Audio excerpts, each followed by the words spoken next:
Hi, are you over 18? Yeah, I'm 30 years old. What year did you graduate?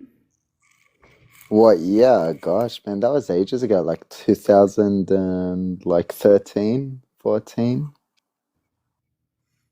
Can I get your I was pronouns, born please? in 96. I was born in 96. Can I get your pronouns, please? He, him. And are you a believer of a God?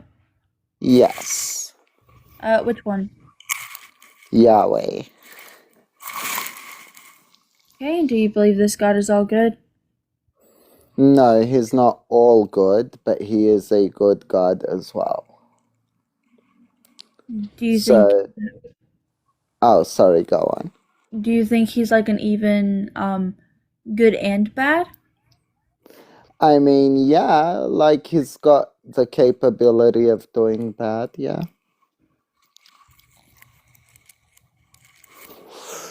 But but bad and good are subjective, and there are certain things I can say. I know there's Christians that would say no, God can't do bad. No, I won't say that. What I will say is there are things God's done that I personally wouldn't do, even if he asked me to do them. But at the same time, I overall do trust God, yes. But you don't think he's all good. Well, no, I don't think it's possible to be all good, because if you're all good, then you cannot be all just. Because because in order to, for example, to display some like justice, I'm not even saying it in a God perspective, just any perspective, you're gonna have to piss off some people. The Okay, so I have a couple person. questions for you then, because you had brought up that he was all just, right? Mm-hmm. Can I ask you what's exactly just about Deuteronomy 22:13 through 21? Could you quote it, please? Deuteronomy 22:13 through 21 says that if a man goes into a woman and is displeased with her, dislikes her, hates her, depending on which version you're reading, he can go to the council and tell the council, I married this woman, and when I went into her, I did not find evidence of her virginity. The mother and the father will go into the house, a house that they did it in, and bring the cloth out in front of the council, hold it out, and um, if they will say this man has made up accusations of my daughter not being a virgin, but here's the proof, and they'll hold out the cloth. If there is blood on it, then the man is fined 100 shekels, which is paid to the father, and must remain married to the woman for the rest of his life. Now, if there is not blood on it, then the woman is to be brought out in front of her father's house. All the men of the town are to gather around and stone her to unalivement. You see, when it said stone her, people misunderstood the context. It just meant give her a lot of devil's lettuce. Not like throw stones at her, like just get her high. And You number sound like you're two, trolling. I sound like I'm what? You're obviously trolling. Yeah. No, girl, I'm not. I'm a Christian. No, you're definitely trolling. No, I'm totally not. I'm just saying, right, that like stoned can have many different interpretations. Yeah, Because it I don't doesn't. believe that was one of them because it does say to stone her to unenlightenment. That's not really a Yeah, it thing could that be can happen with. metaphorical, like get her really high till she's like baked. I'm gonna have to ask that you don't say You the want word high Sterling anymore. friendlies? Sorry? You're one of Oh, Sterling's yeah, okay. friendlies? Sorry, I join a lot of panels. Who's Sterling? Rings a bell, but I'm trying to remember. Who's that again? I think we should just move on. Yes. But yeah, totally. World of Cats, are you over 18? I'm 37. Can I get your pronouns, please?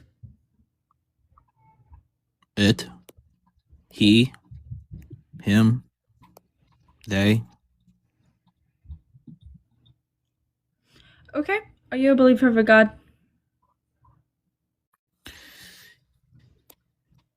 Yeah. Which one? Mine. For everything is perfect, always was, always will be. And if you don't believe me, then you can try to meet up with your God before you meet mine. Which God is your God? The one? Zeus? No, the universe. It's the one. It's the one looking at itself. It's literally, that's what it translates into, the universe. One looking at itself. You have no God to meet? That's beautiful. You're still visualizing, that's why.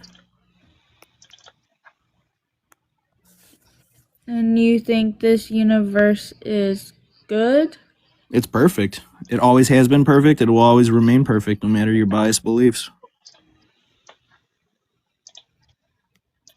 And your And I God can is prove just it. your God is just the universe. It's everything. It's the conscious awareness. For without the conscious awareness, there is no tool or technology or computer that can process anything. Only the awareness. The observer. The one looking at self. The universe. It's literally right in your face. To believe in the Big Bang, that's following some old philosophy of patriarchal smex magic. That's why they explode rockets into the sky, and then they think they can go, build a paradise on Mars or something. They can try. They're never gonna get there. None of that exists. But yeah, so our old belief system is following a patriarchal hierarchy of dudes who worship smex magic. For some reason, they're chasing going back in the womb. They spend their whole life chasing going back into the woman. You can see it in our language. Room, womb, home, womb. They're always trying to go find a little area of comfort. And if they can't find it here, they're going to try to run away or fly away to get there. And they'll even come up with the craziest philosophies to get there. And then tell you what's right and what's wrong to do it. Imagine how much rape and killing has been spread in the name of Jesus. Do you know the church's best friend is the devil? It helps push their phrases. It helps You push know, all none their of us stuff. up here are Christians, right? I was hoping you wouldn't be. That's such a silly man-made. No one who believes in that supernatural stuff anymore. You'd be surprised. I know. Oh, I know. Every day. We're all surprised every day by the amount of them. Do you know what a black swan is? It's musical, isn't it? It's actually a philosophy. Back in the day, there were only paintings of white swans, is because humans never imagined that there would be a different colored swan. The first day they came across a black swan, it changed everything. That's what a black swan is. So you think you know everything until you see a black swan.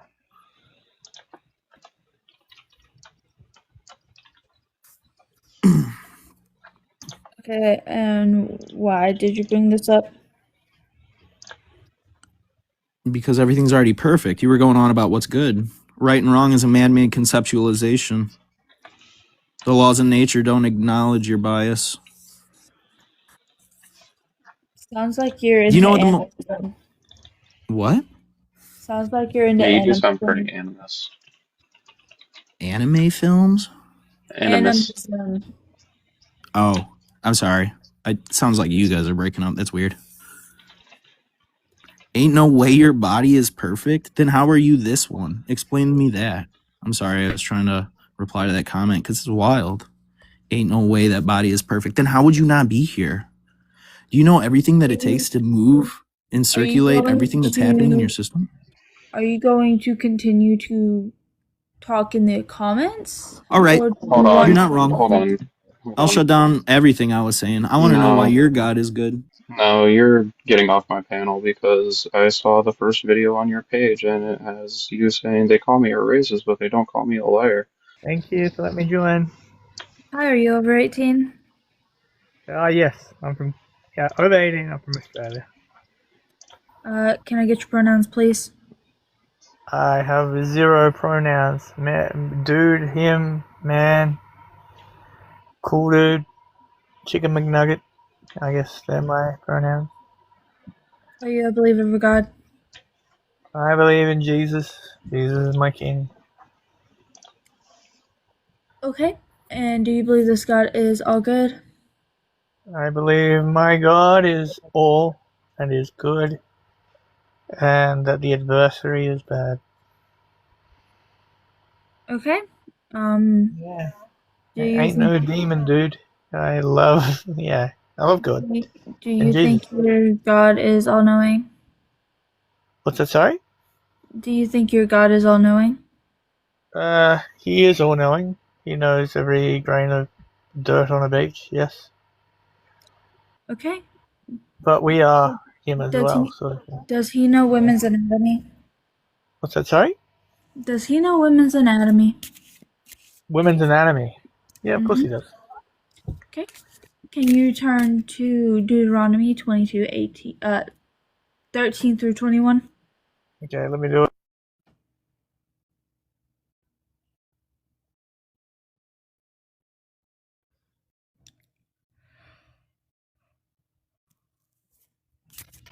That's me pulling out my Bible.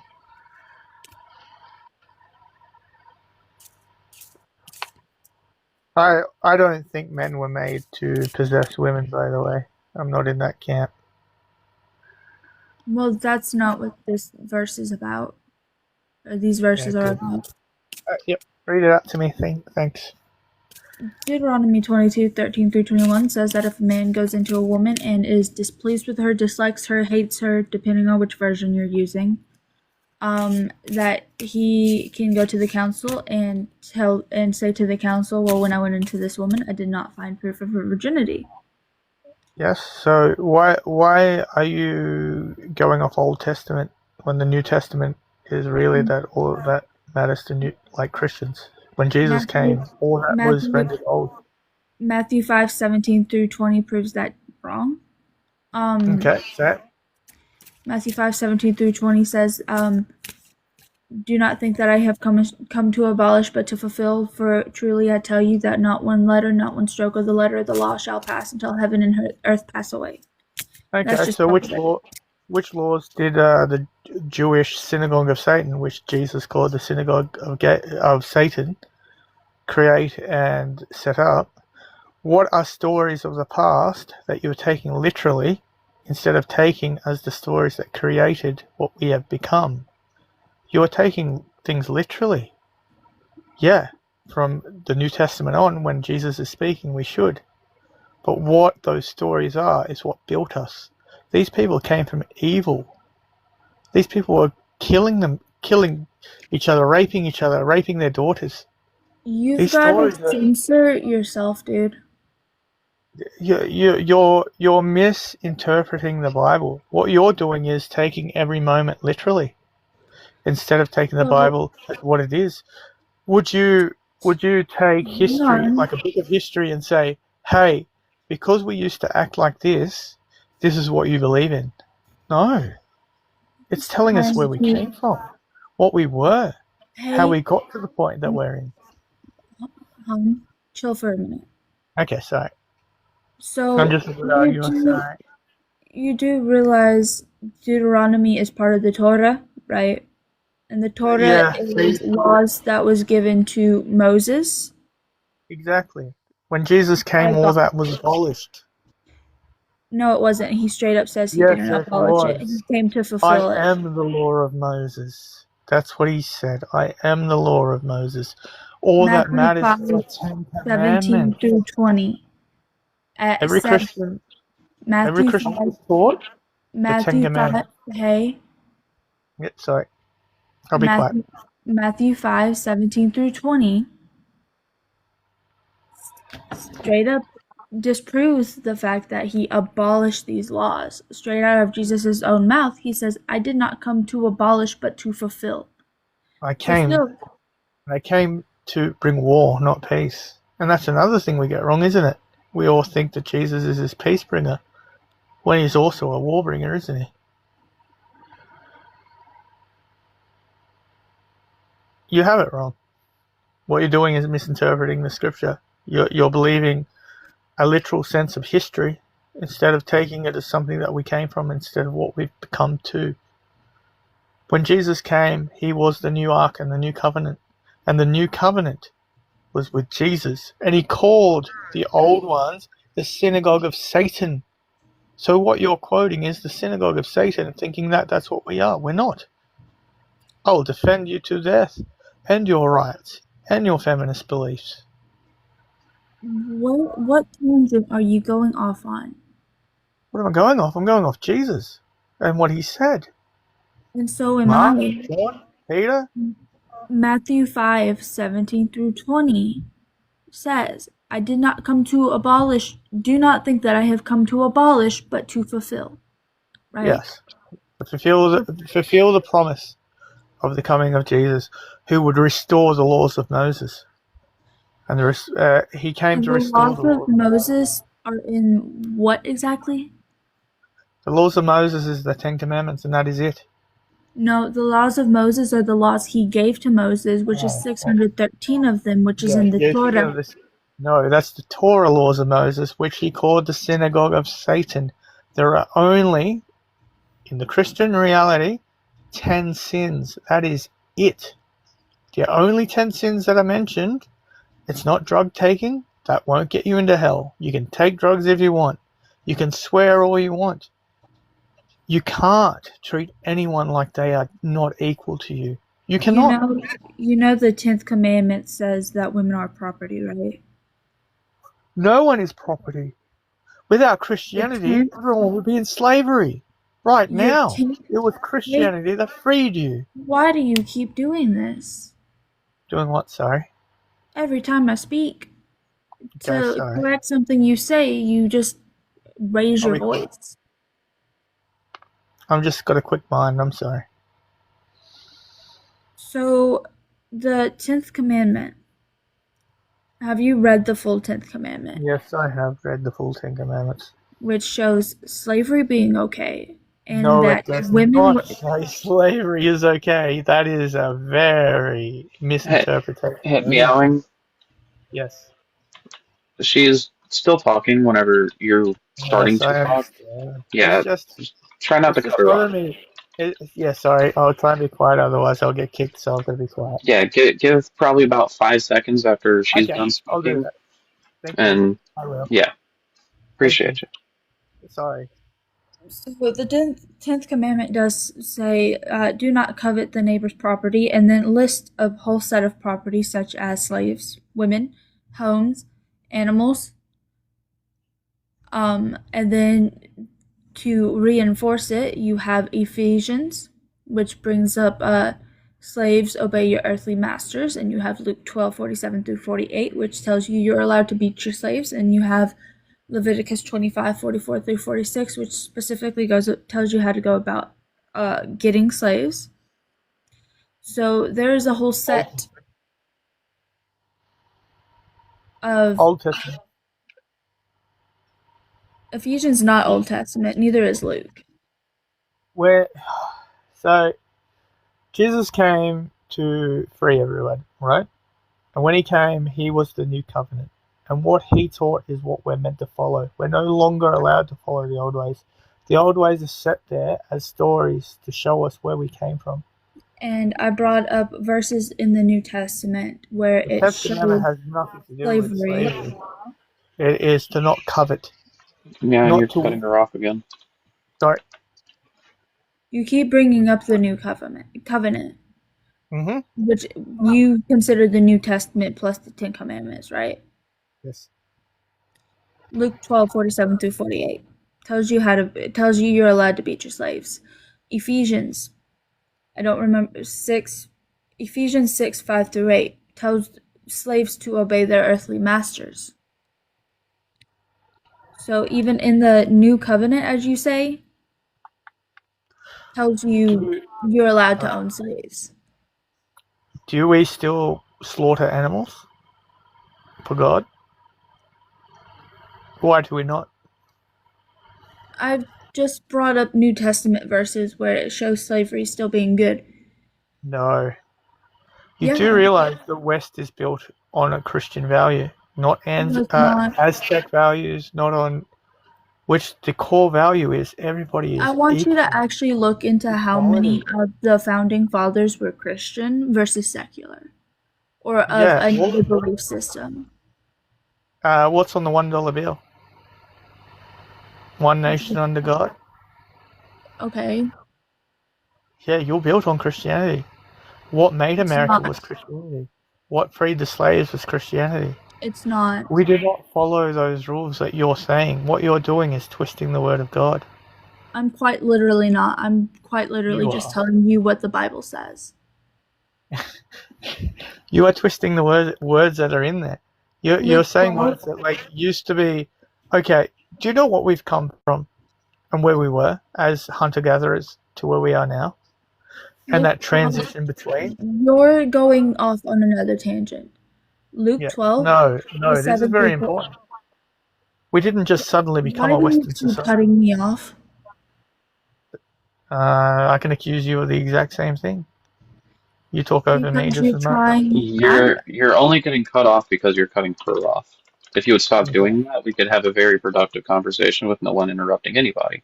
But because you keep Okay. interrupting, I wish there was a thing where I you could just did it now. Yeah, no. I wish I could just wait. Let me do this thing where I just pause it. Ready? Luke 12:47 through 48 specifically tells you are allowed to beat your slaves, and this was New Testament. Ephesians 6:5 through 8 tells you to obey your earthly masters. New Testament. You said after the unalivement of Jesus, there was a new covenant. Well, even in the new covenant, it brings up slaves owning people as property is okay.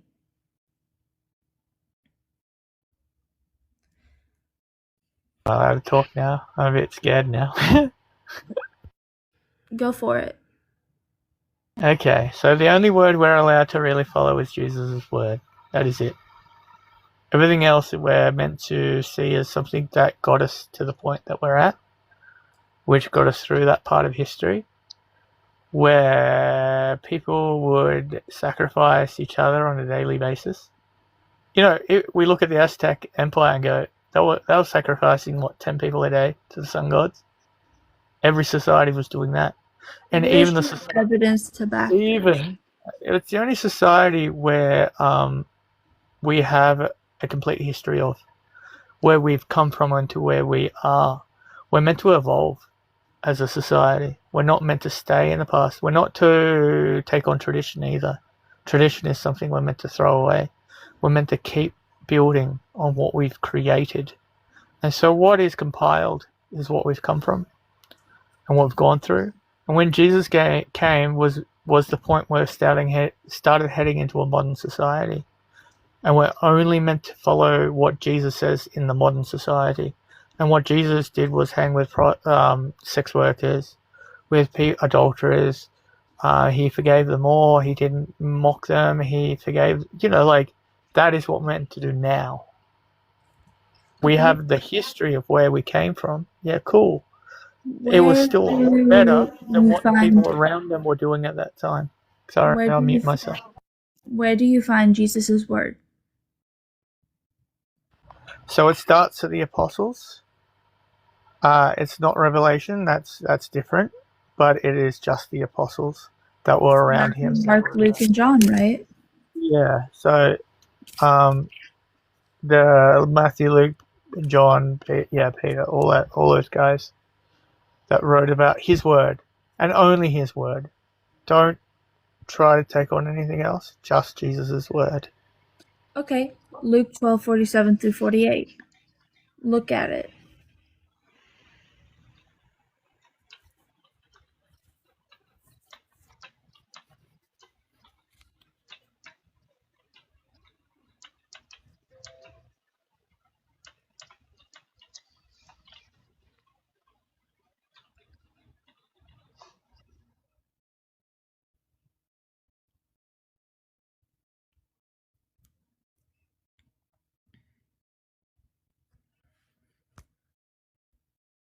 I read it. You see where it's talking about being able to beat your slaves? Could you read it out to me? Thank you. Luke 12, 47 to 48, absolutely. Yes, please. Luke, Luke 12. that slave who knew what his master wanted but did not prepare himself or do what was wanted will receive a severe beating. But the one who did not know and did what deserved a beating will receive a light beating. From everyone to whom much has been given, much will be required, and from the one to whom much has been entrusted, even more will be demanded. First of Do you all, not brings read up that? slaves. Second of all, not- tells you can beat them. No.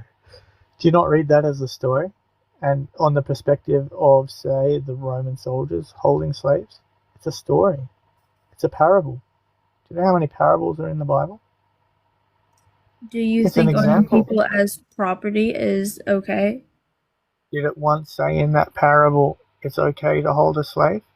What is Or a was slave? it was pointing out an example? The Romans held slaves in those times. It was So saying, did the okay, Israelites, this so road, did okay, the people. sorry. The Israelis held slaves. The Romans held slaves. When Jesus came, slavery was abolished. No, it wasn't. Yes, it was. Huh. Yes, it was. Funny. Do you That want to is look that up? very funny. Want to Google that? What was the one reason every nation gave up slavery? Look it up. You think Christianity. every nation gave up slavery? Well, Christianity, they did. Slavery is still going on to this day. You know why the transatlantic what slave trade nation? happened? Name the Christian nations that hold slaves. Do you know why the transatlantic slave trade happened? Yeah, I do. Why? Who was buying, selling, and selling each other into slavery? It wasn't Christians.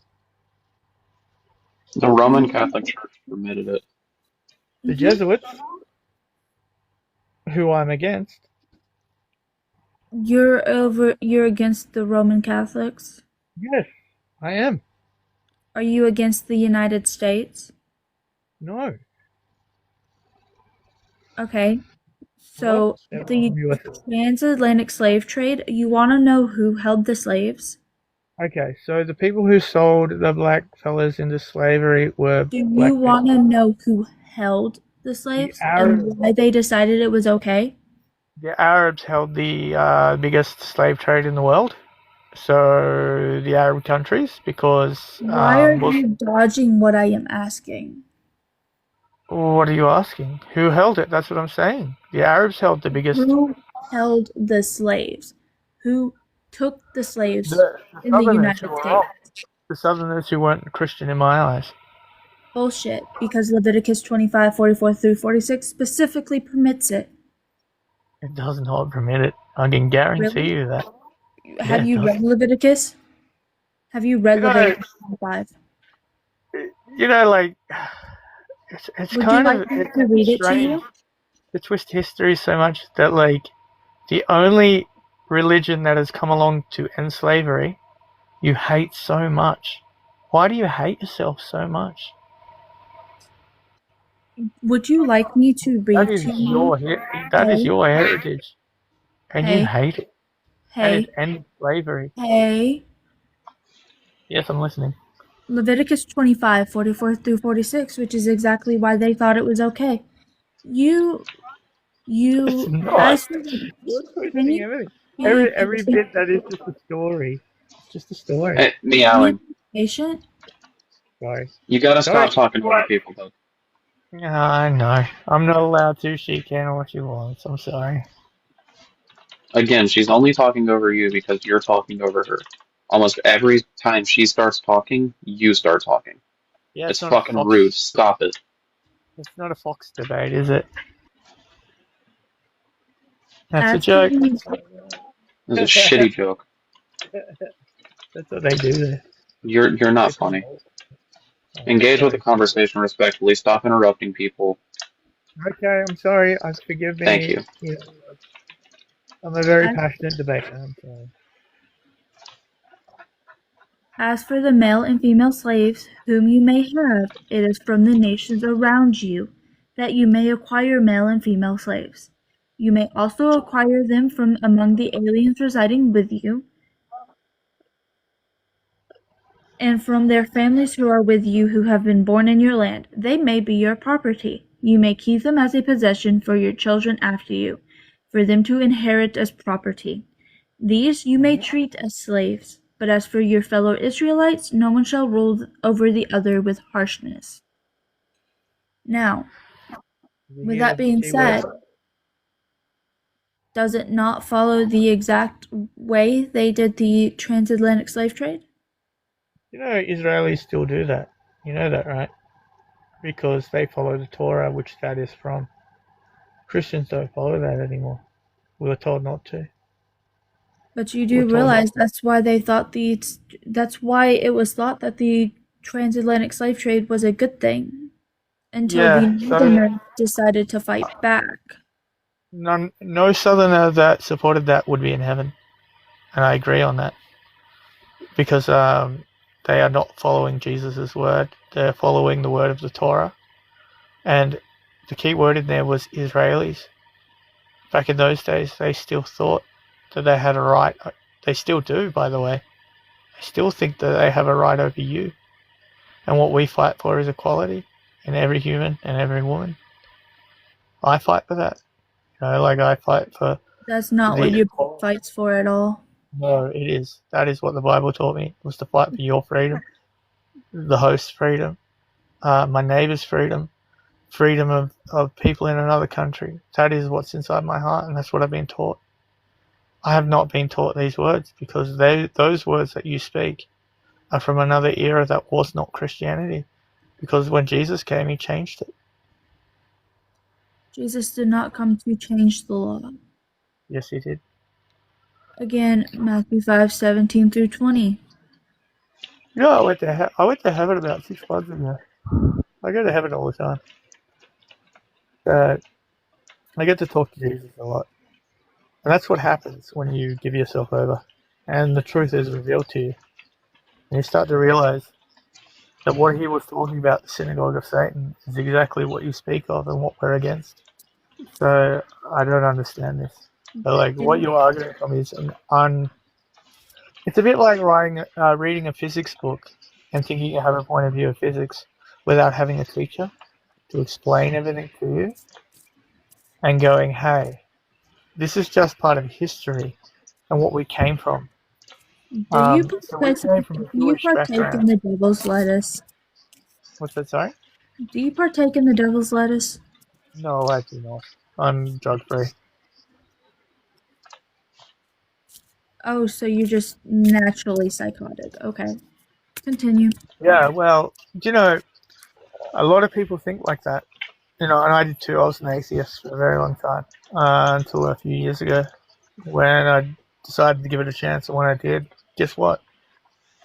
You discover it's all very real. And then, you know, like you can all... Alan, can I ask you something? Yes, go for it. Do you think God can change? God can change? Yeah. It depends. God is a lot like us. He created us as his family. And, you know, a sense of humor is something that is not, you know, synonymous to the universe. We're the only ones that have that, because we can have a joke with our God. God can change his mind, but it's up to him. It's not up to us. We can't pressure him to do that.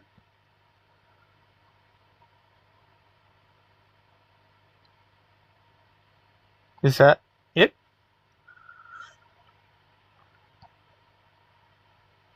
And, you know, I can tell you, the Ten Commandments weren't created out of hate. Every one of them gives us freedom. But when we look at it through a lens where we think it's from hate, you know, like, you just need to be taught right. That's all it is. You know, like, I came from where you guys are. I was where you guys were. I'm from punk bands that swore against all this. I didn't think it was going to be real. And then one day I find out it's real. It fucking, sorry for swearing, but it shocked the crap out of me. So I am just looking for a yes or no. Can God change? God's mind is his. Just a What he's yeah, doing. just a yes or no, please. Well, he has changed his mind because we were condemned and now we're saved. So yeah, obviously he has changed his mind. So yes, God can change. Yep. Okay. He can be persuaded by argument as well. So enough people praying, he'll be like, okay, well, that's the will of the people. I'll go with that. Well, no, prayer But doesn't work. It's been proven that prayer it doesn't does work. work. I go to heaven all the time. I never used to because I didn't believe it was real, and that's what happens when you do not believe it's real. How Nothing do will happen. how do you go to heaven all the time? It What's depends. the process? You were going to sleep. So as you're sleeping, do you know when you drift off to sleep, instead of going into the sleep mode, you'll feel your soul just suck out the bottom of your feet. And it'll feel like you're flying through space. Witchcraft. And as you're flying through space, you go, what the fuck is happening here? And then you end up in a place that you wake up in some other dimension. And it's another dimension. This is like a VR world where we're here to like just learn to love each other. And you said Yeah. you don't partake in any kind of substances or anything. No, I do not. I do not. I do There's not. a special word for that. No, I do Yeah. not have schizophrenia, thanks. You know, if I had that, then I'd be hearing voices through the day, wouldn't I? And I don't do that. It's only Well, no, not necessarily. he does it on purpose, the way he does it, so there is no argument against it. You do not hear voices through the day. He will actually take your spirit and zip it off to another dimension while you're sleeping. So you have no argument against it. Hey, meowing. What's the shape of Italy? A boot. It sure is. Yeah. Yo, Hi, are you over 18? yeah. I'm Can I 20. get your pronouns, please? Hmm? Can I get your pronouns, please? I don't really have some, but he, him. Are you a believer of a God? Am I a believer of God? Yeah, are you a believer? Yeah. Which one? Jesus or the Father or whatever people recognize him as. But Christianity Okay. is like that. And do you believe your God is all good? Yeah. Do you believe your God is all knowing? Yeah. Okay. Do you know Deuteronomy 22:13 through 21? Not by memory, but I got my Bible with me. I can read it out for you if you want. Read it inside your head and let me know when you're done with it. Because I know what it says. Okay, what does it say? It says, if a man marries a woman, then goes into her and dislikes her, is displeased with her, or hates her, depending on which version you're using, then the man can go to the council and say, well, when I went into this woman, I did not find evidence of her virginity. The mother and the father will then go to their house and grab the cloth that they lay on and bring it out to the council. The father will say, this man has made up accusations against my daughter, saying that she is not a virgin, but here's the proof, and then they will hold out the cloth. If there is blood on said cloth, then the man is to pay the father 100 shekels of silver and must remain married to the woman for the rest of his life. If there is not blood on the cloth, then the woman is to be taken out to in front of the father's house and is to be stoned to unalivement. Okay. So what's you said Deuteronomy. I can't Deuteronomy pronounce it right. 22:13 through 21. 13 to 21. What page is that? Deuteronomy 194.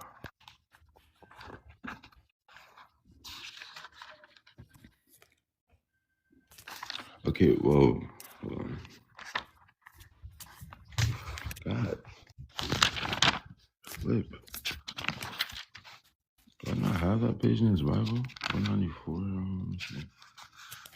I guess I do. Doesn't have it.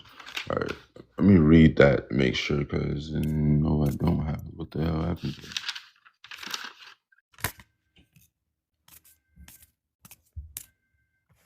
All right, you said 13 through 33. You said Deuteronomy 22, 13 through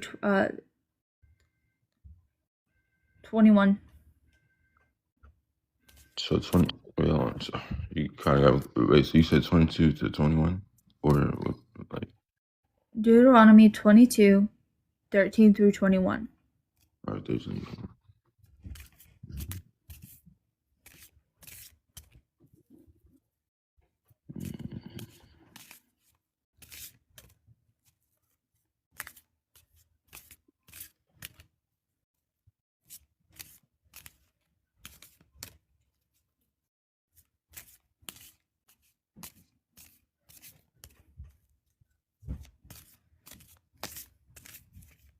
Wait, hold on. You said what? Because I'm reading. No, I'm reading the scripture, but like, what did you say? Like, what did you say that you seen? Like, you read? I read it exactly for the way it says it. If a man goes into a woman and is displeased with her, then he can go to the council and tell the council that when I lay with this woman, I did not find evidence of her virginity. Okay, The read mother and the the father. full thing, though. Like, Huh? read the full thing. I read that part, but read the full. You can't just cherry pick it. You got to read the full I thing. didn't. I did not cherry pick it at You all. definitely did, because I see it, and there's more that says it. So, Hey, Brad, did I cherry pick it or did I summarize it? You summarized. okay, now summarize the full thing. Like, don't read it from top to bottom. I did. Because you just can't. No, you didn't. I'm reading it because you just can't do that. Like, you just can't pick out the only thing that says that. Like, you gotta read the full thing. You just. What Bible did you read? Let me ask you that, because you just cherry picked the hell out of it, and you only read the certain And part that it you wasn't feel like cherry picking. reading I the certain part that you summarized feel it. like is wrong is cherry picking. What It's did No, I not cherry summarize it. picking. No. Summarizing is reading top to bottom and summarize the full story. You didn't do that. You cherry picked one part that you feel like was wrong, and then you read that and you stuck with it. That's not summarizing. That's cherry picking. Like I was saying, though, These can you are read top to the bottom and then laws. summarize it? These are the laws given, so each one's about a separate set of laws. This is specifically about starting women who don't bleed on their wedding night. This is part of the Torah, which is laws. The one I specifically talked about is about the law of stoning women who don't bleed on their wedding night. That's not me cherry picking, that's me calling out a specific law because I'm not about to call out all of the laws at the same time because then it gets confusing for other people. I mean, no, that's just the definition of summarizing, calling out every law and then summarizing every law instead of just cherry picking on one law that you don't feel like is right. That's like me saying what you said wasn't right, but forget what you said that was good. Let me just point out that was wrong.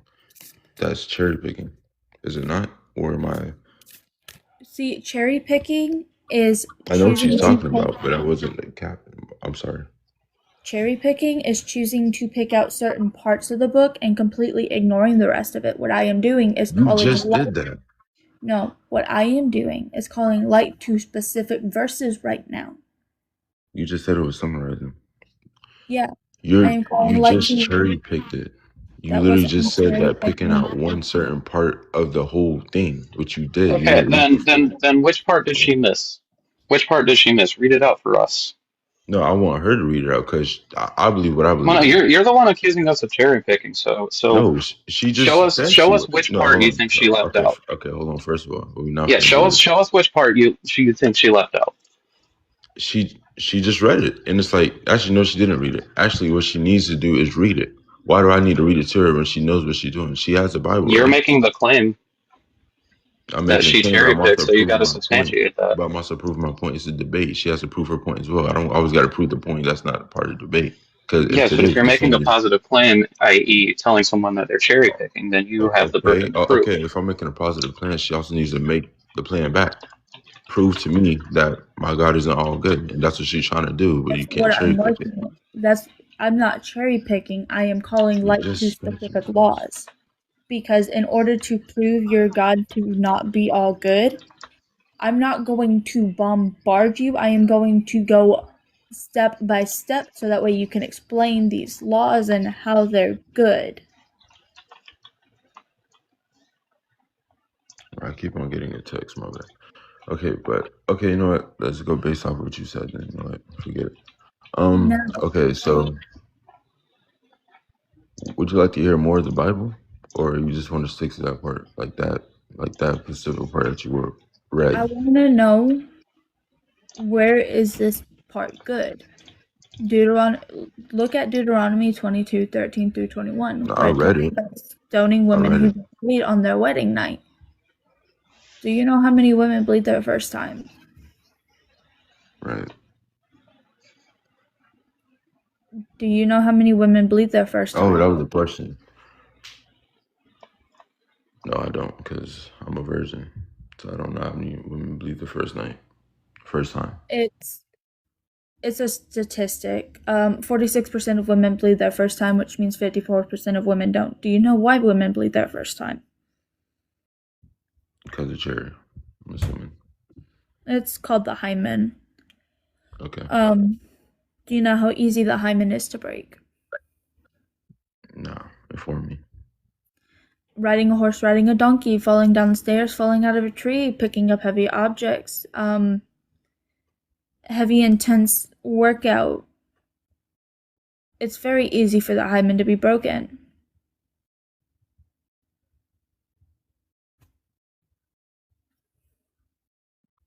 That's crazy that all that can break a hymen. I'm not gonna lie to you.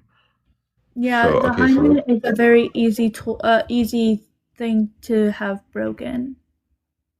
right, okay. So your problem. Okay, so let me get our terms right. Okay, so your problem is that she got turned into stone because her hymen broke, and anything could have She broke got that, right? That's your.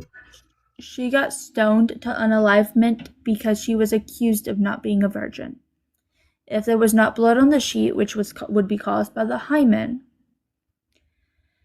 then she was stoned to unalivement, which means a lot of women that were stoned to unalivement being accused of not being a virgin were a virgin, they just didn't bleed. Okay, got it. So like you feel like that's wrong? Stoning women to unalivement just for not bleeding on their wedding night? Yes. Do you not? I never said that. I'm just trying to get your terms right. It's like, what do you believe in? And like, what don't you? You know?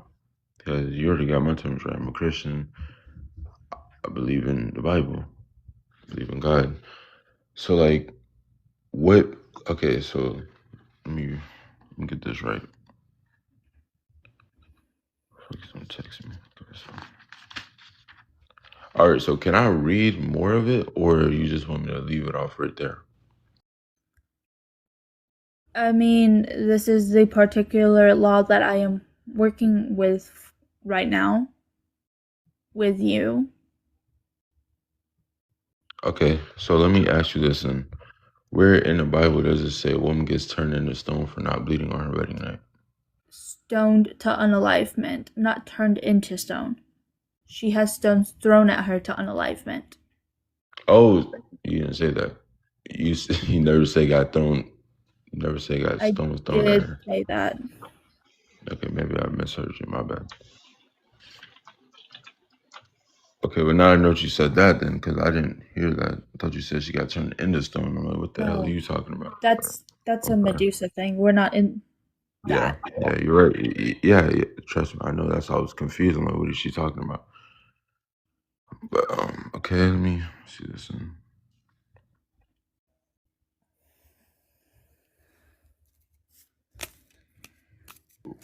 Wait, you said what Bible are you reading that from? I read the NRSVUE, but it's the said what? same in all the versions where it talks about stoning women to unalivement. Not really. You know, you got the King James, you got way more Bibles than just those two with that specific verse in it. I'm gonna go in the Bible app because I don't see that in my Bible. Maybe I'm just messing over it, but I don't know. I'm gonna be right back, but I'm not gonna read the full thing because it's gonna take me too long. But I'm gonna definitely read out the part that you said and see what it means by verse. But because sometimes the Bible can say something and it could mean more than what you think it means. To be honest with you.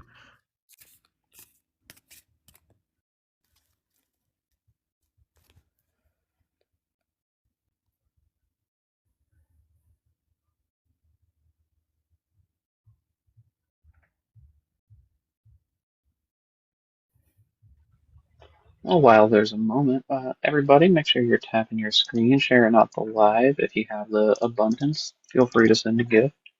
We appreciate y'all for being here.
And for any All right. believers that are requesting up right now, we do have a timer. Whenever that's over, we'll get to y'all. Right. All right. So I just read it, and to be honest with you, that has nothing to do with her getting a stone. Like I just read it, like full verse, real quick. I summarized over it, skimmed it a little bit, and her not bleeding on her not bleeding on the wedding night. I mean, bleeding on the wedding night. My gosh, can't talk. But that has nothing to do with her getting stoned. I'm not gonna lie to you. I just read it. That was a. And I also did a little research on it as well.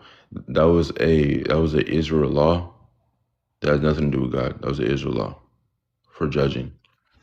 Verse 20, if, however, this charge is true, that evidence of the young woman's virginity was not found, then they shall bring her to the entrance of her father's house, and the men of her town shall stone her to unalivement.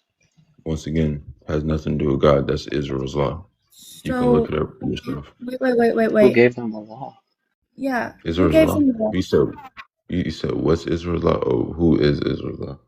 who gave Moses these Who laws? gave them? That was Israel. That was Israel's law at the time. You had to get Who stoned. gave Given by That Moses was for these judgment. laws? Huh? Who gave Moses the laws?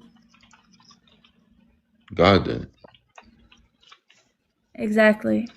This is part of Pardon? these are part of the laws that God gave to Moses, right? But it's also Israel's laws, and God did not give this in the Bible. That's what I'm saying. You're cherry picking the Bible. Read the full thing. You just can't read like that's my point. You just cherry pick the hell out of the Bible. You just said God gave him those laws. What are you talking about? you just said God gave them the laws. No, she asked who gives Moses laws, and I said God. But you got to Correct. read the whole exactly. I never said God gave him those laws. She asked a simple question. I answered it. You're right. God gives The Moses laws, laws but read that are that. given to them would include all of them if we're saying that God gave them the laws. Hey, Your mom gave you a law doesn't 001, mean the actual government gave you a law, right? 001, I want you to go to Deuteronomy 1:3. In the 40th year, on the first day of the 11th month, Moses spoke to the Wait. Israelites, just You as the said Lord has Deuteronomy commanded him to 1:3. speak to them. Deuteronomy You said 1:3, yes. 130 or 123. I'm sorry. 1:3.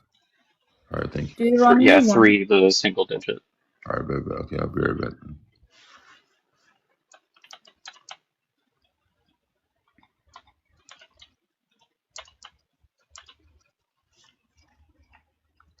You can go down to 5.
Okay, I'm Indeed. reading it.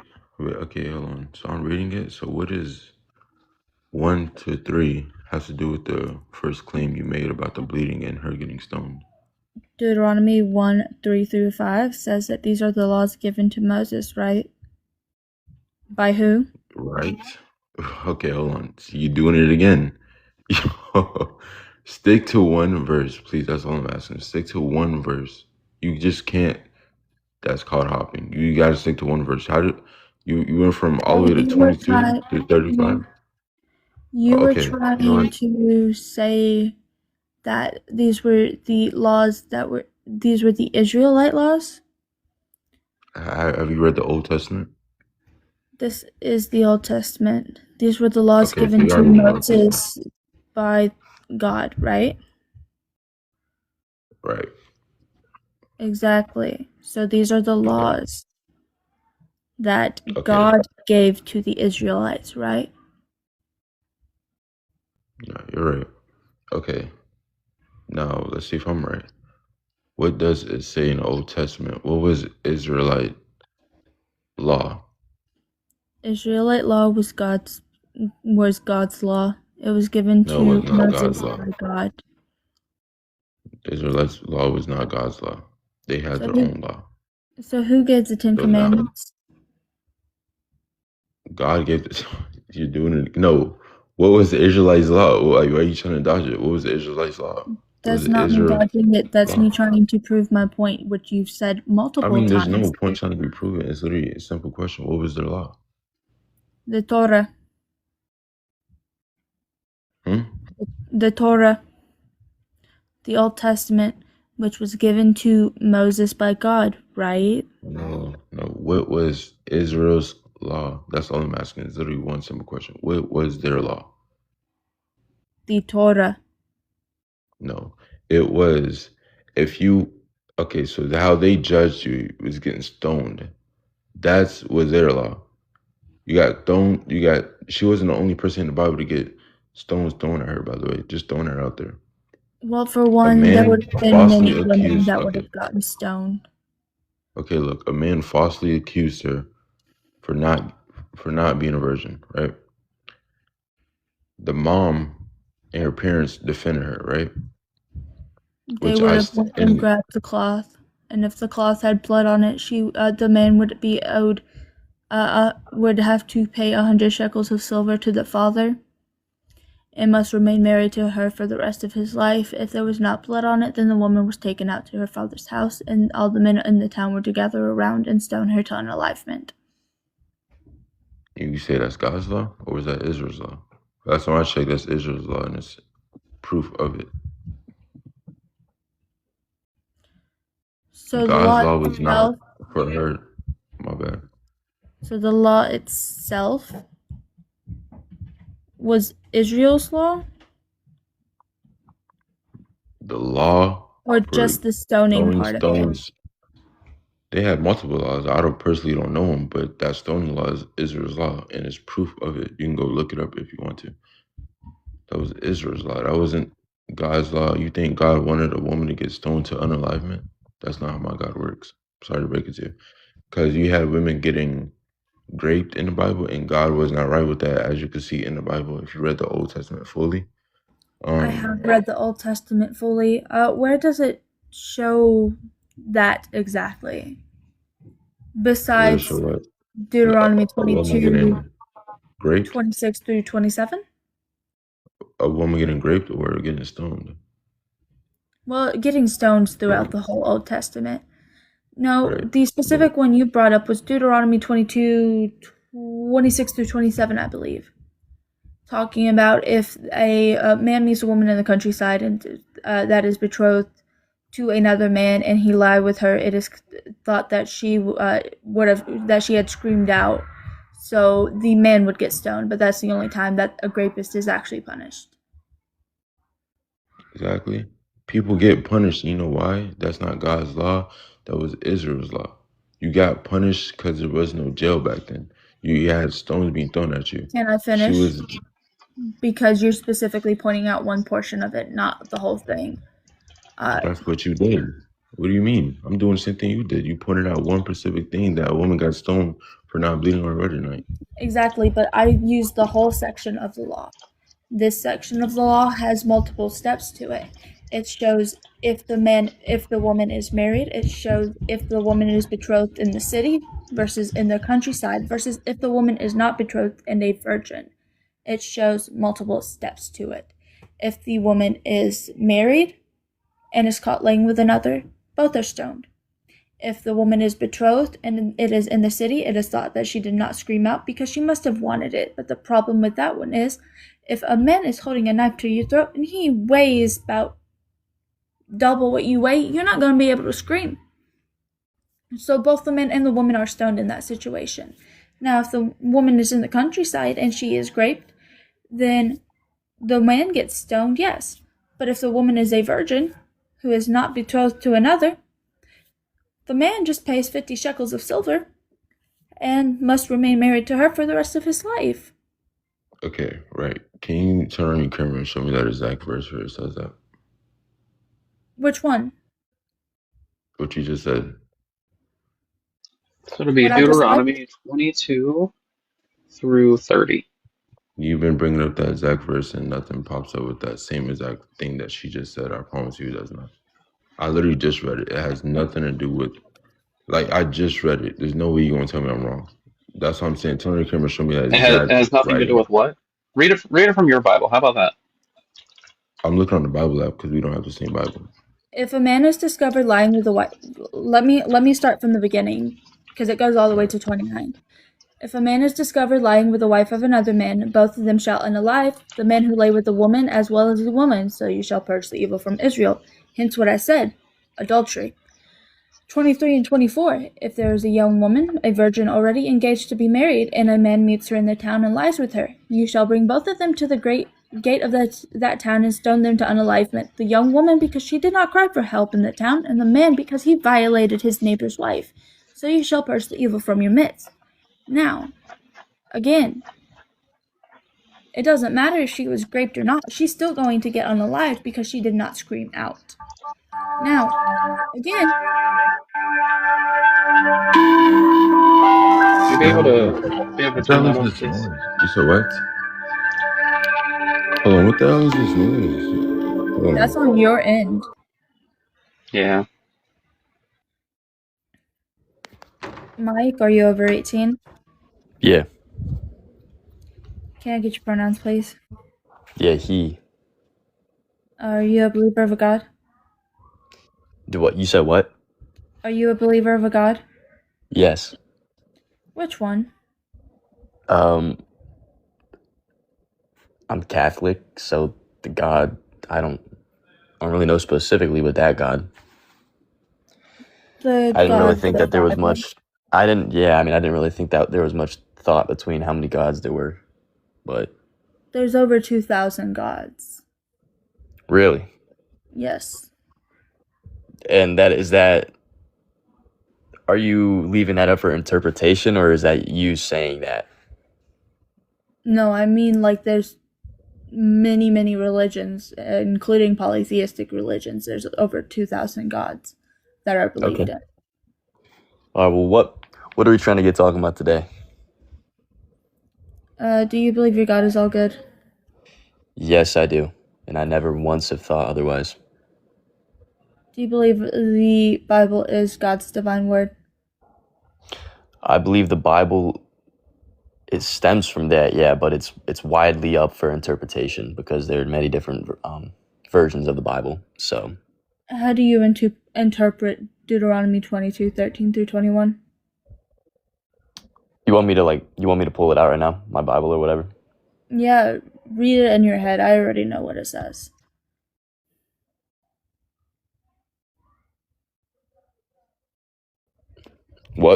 What verse was it? Deuteronomy 22:13 through 21. All right, let me pull my computer up. That way I can.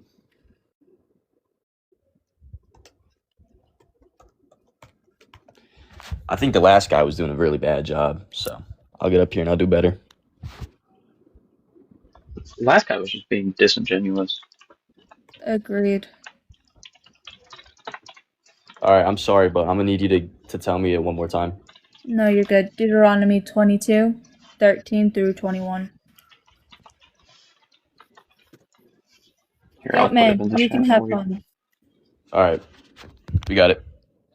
Okay. Okay, now read it in Welcome your to Go, man. What's up? How you guys doing? Good, I how need are a- you? Good.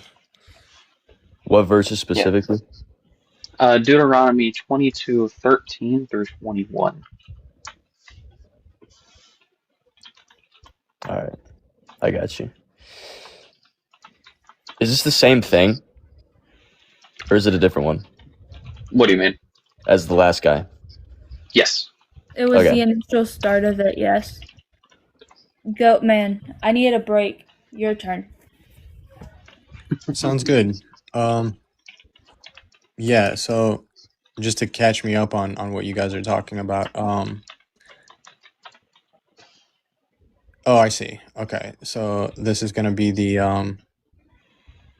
proof of virginity, right? Yes. Yeah. Yeah, have you read the verse, Mike? Yeah, I'm reading it right now. Okay. Just let me know when you're done. All right. How's your day been so far, Goat? It's been all right. I've been just preparing some stuff for my live later on. Oh, hell yeah. Now Well, I would say that these are one of the verses that is you can leave it up for interpretation, because I'm already sitting here getting multiple different thoughts about this, but it's really the way you choose to believe whatever it says. So how do you guys choose to believe that verse or those Well, verses? What's up for interpretation specifically when you say it's up for, like, what about it?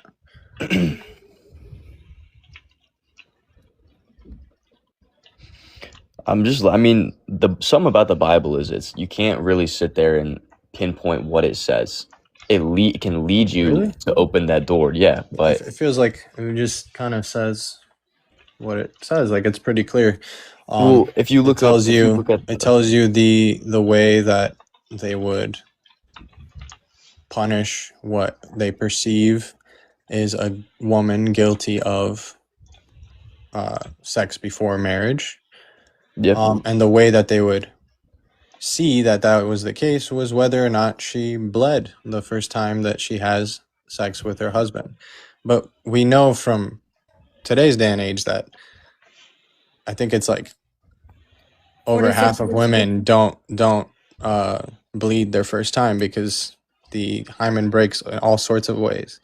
and sometimes it grows back. Sometimes, like, it's just not a metric for virginity. There is no such thing as virginity in terms of biology.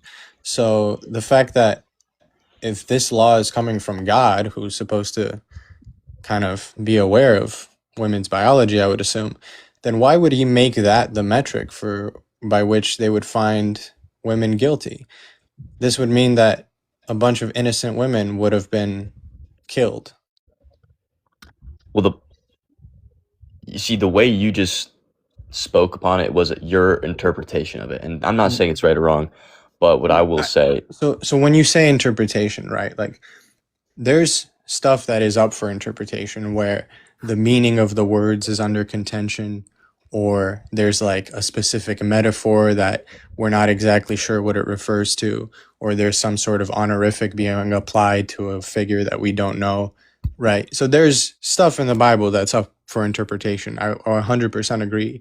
But when it's just the words saying what the words say, I'm not exactly sure what you're interpreting here. Like, where's the gradient? What specifically in this verse is like hard to understand? There's nothing that's hard to understand for me, but all I'm trying to say is I'm like what I have pulled up right now will probably say, it'll probably word everything different than if I were to pull it up somewhere else on another Bible. Okay, so you're talking about translations, not interpretations. You're talking about the way that they're translating the Hebrew into English?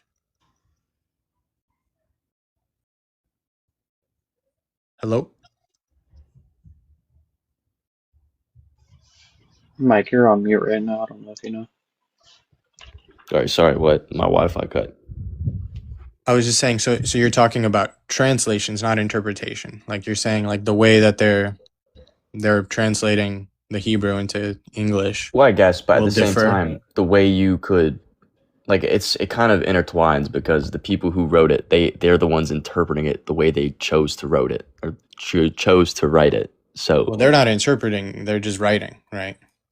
Yeah, but interpreting is on the receiver of information, not the purveyor of the information. All right, where is they're just gonna write what they mean to write, right? Like, yeah, but we're digressing from what we were originally talking about. So can we get back to that? Because right now I'm just talking about what is up for interpretation here. Because you're trying to make it seem like there's like something vague here, or something that's kind of hard to comprehend, and we have to like interpret it. Like, it just tells you the metric is there being blood on the sheet. If there's no blood on the sheet, verse 20, if, however, the charge is true and no proof of the young woman's virginity can be found, because virginity is not something that can be proven, she shall be brought to the door of her father's house, and there the men of her town shall stone her to death. She has done an outrageous thing in Israel by being promiscuous while still in her father's house. You must purge the evil from among you. All right.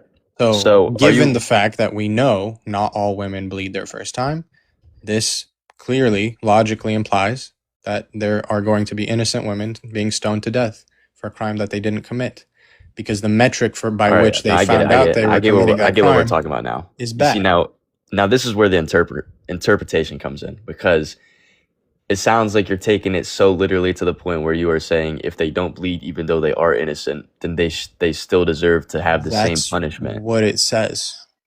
Well, and that's where I'm saying that the whole Bible itself is an interpretation. Things, like, when it was written, things are different than they were now. Okay, and so how is this different than what I'm saying? Well, because nobody gets stoned anymore. That's how. Nobody gets stoned anymore. Okay, I'm saying the Bible is telling you that the law that is coming from God is telling them to do this. I'm not talking about descriptive of like today's day and age. The law is prescriptive. It says that this is what you should be doing, right? And by talking about bleeding, that is metaphorical for maintaining your innocence. So you don't have to physically bleed. You think bleeding is metaphorical? I think the way they used it is metaphorical. Is the fact that the parents are supposed to bring the sheet still die. Do they still deserve to die? It says in verse 17, then her parents shall display the cloth before the elders of the town. So the cloth and the elders, that's all metaphorical as well? What I said was metaphorical about the bleeding part. You said about the bleeding, but the bleeding is happening on a cloth, a woman's innocence. Because the word like, I don't know if you actually read. No, I'm reading and I'm listening to it, but you're not hearing me. The point I'm trying to say, I'm trying to pinpoint it down to that bleeding part, because that's where the confusion is. And what I'm saying is, you guys were talking about it with the last guy too. The bleeding itself, that's metaphorical. Okay. And when you just sat there and said it's not a the innocent- metaphorical innocent bleeding, woman, because the does she word deserve to bleeding is die not even because in she the didn't verse. bleed when innocent people don't bleed for the first time. That is metaphorical, meaning so it is presumed that the bleeding is What do you think the associated proof with of her virginity maintaining your is? innocence. What do you think the proof of her virginity is? Like It's in your verse virginity. 14, where it says, I married this woman, but when I approached her, I did not find proof of her virginity. That's what the man is supposed to say to the elders. Wait, right? what And then the verse are you young on right woman's now? father and mother shall bring to the town elders at the gate proof that she was a virgin. Mhm. And then later on, we see what the proof is, right? In the verse where it says, like the cloth, right?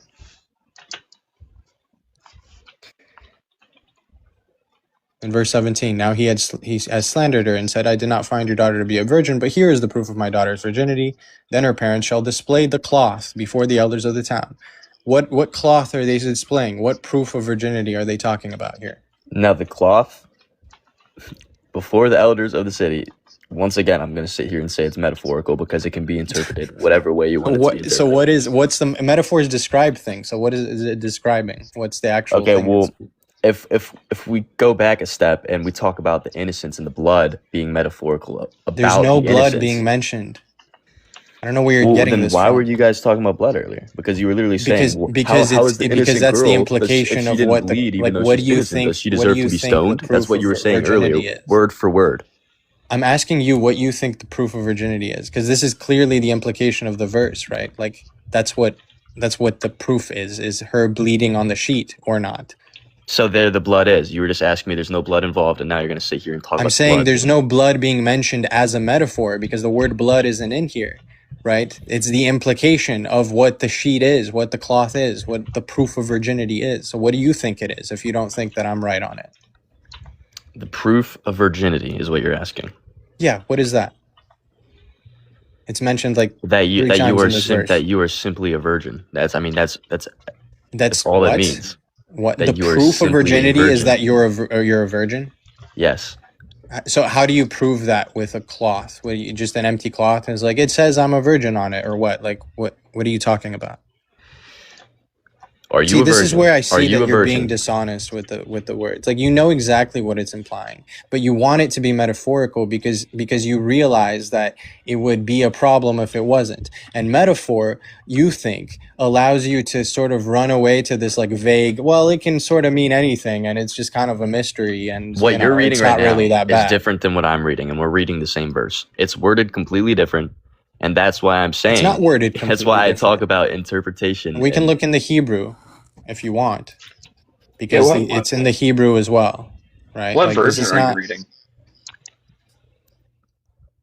I'm just reading a random ass one I have pulled up on the internet because I don't have a physical And copy what of the Bible. version?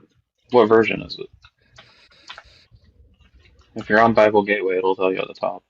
I'm not on Bible Gateway. But back to what you were talking about.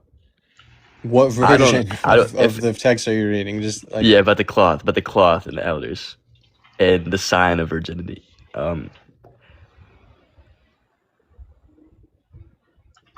Is that what you specifically focus on and are questioning? It's the cloth of the elders, and that's like that is the proof of virginity. Is that what you are questioning? Or is that the topic? Yeah, I'm saying the proof of virginity, the metric by which they do that, is clearly whether or not she bled on the cloth. That's what the verse is implying. And that's a bad metric because not all women bleed their first time. Yeah, which I don't means know if innocent I don't women know would get what all you stoned. guys are looking for, but still, I still think that What are that we is looking that's for? metaphorical for just maintaining A your metaphor innocence for and- what? What it was? Okay, I'm going to say it again. Metaphorized. It is implying that those words, like you said, the bleeding on the cloth and putting it before the elders. It's betule in Hebrew. It literally means like the tokens of virginity. Yeah, and that's what popping a cherry is. Okay, don't use that term. That's pretty gross. Okay, no, but I'm putting it into perspective for you so you yeah, can kind of okay, get a so it's better breaking the understanding. hymen, right? And so what happens when you break the hymen? So what happens when you don't break the hymen? I'm Because asking you a question. because you're talking about how don't it answer grows. my question with the question. What happens when you break All the right. hymen? Does it bleed or not? Well, like you're saying, not always it doesn't bleed. It doesn't always bleed. That's what you're trying to I say. said when you break it, right? I said not all women bleed when they have sex for the first time, because a lot of times the hymen can break without having sex. It can break all sorts of ways. It can break while you're riding a horse. It can break while you just like move around in a certain way too much. Like it's Simple all heavy kinds of lifting. ways.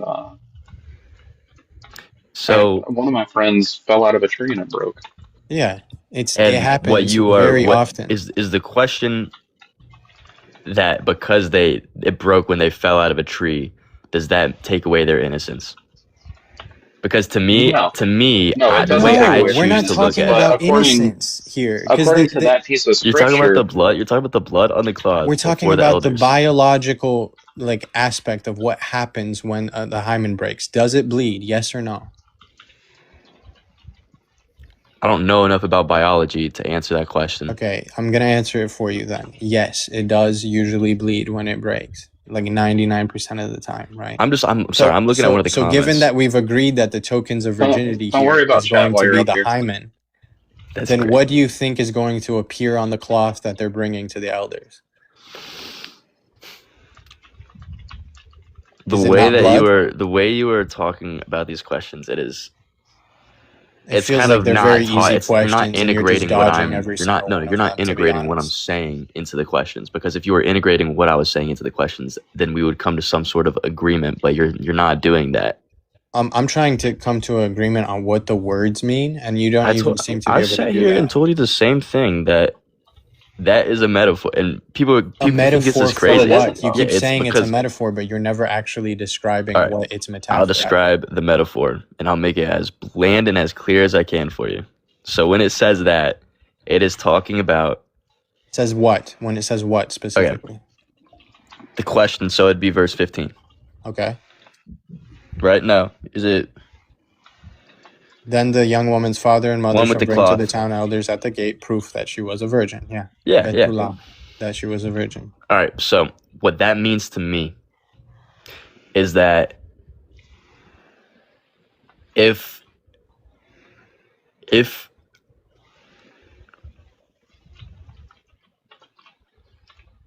gotta think about this carefully so I can say it without hurting you guys or offending anybody. But Just say it. Say me, how you're thinking it. To me, no, that's a terrible idea because then everybody's gonna. Okay. Anyways, Say it how you're thinking it. the way what that verse means to me is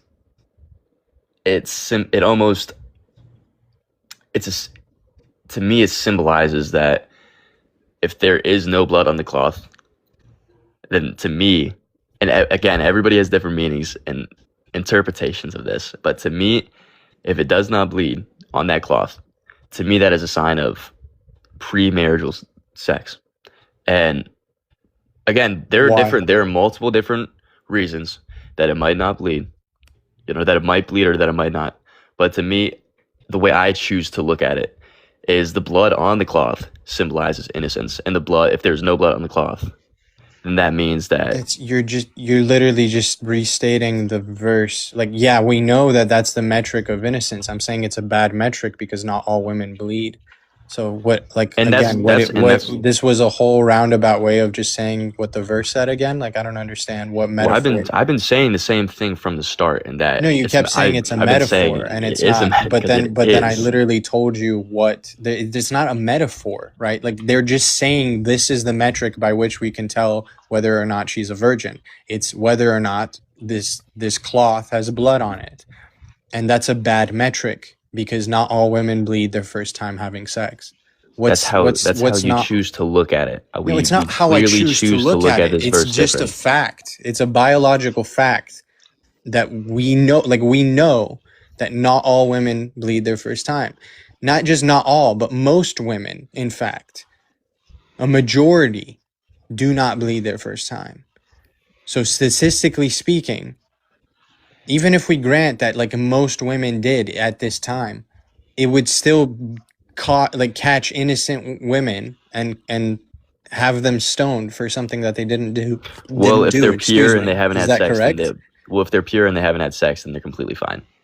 What do you mean they're completely fine? There was no blood Like, on the just cloth, like I and then they said, get stoned. if they're innocent, They're not completely fine. then in my If there's no eyes, blood on they the are cloth, completely then fine.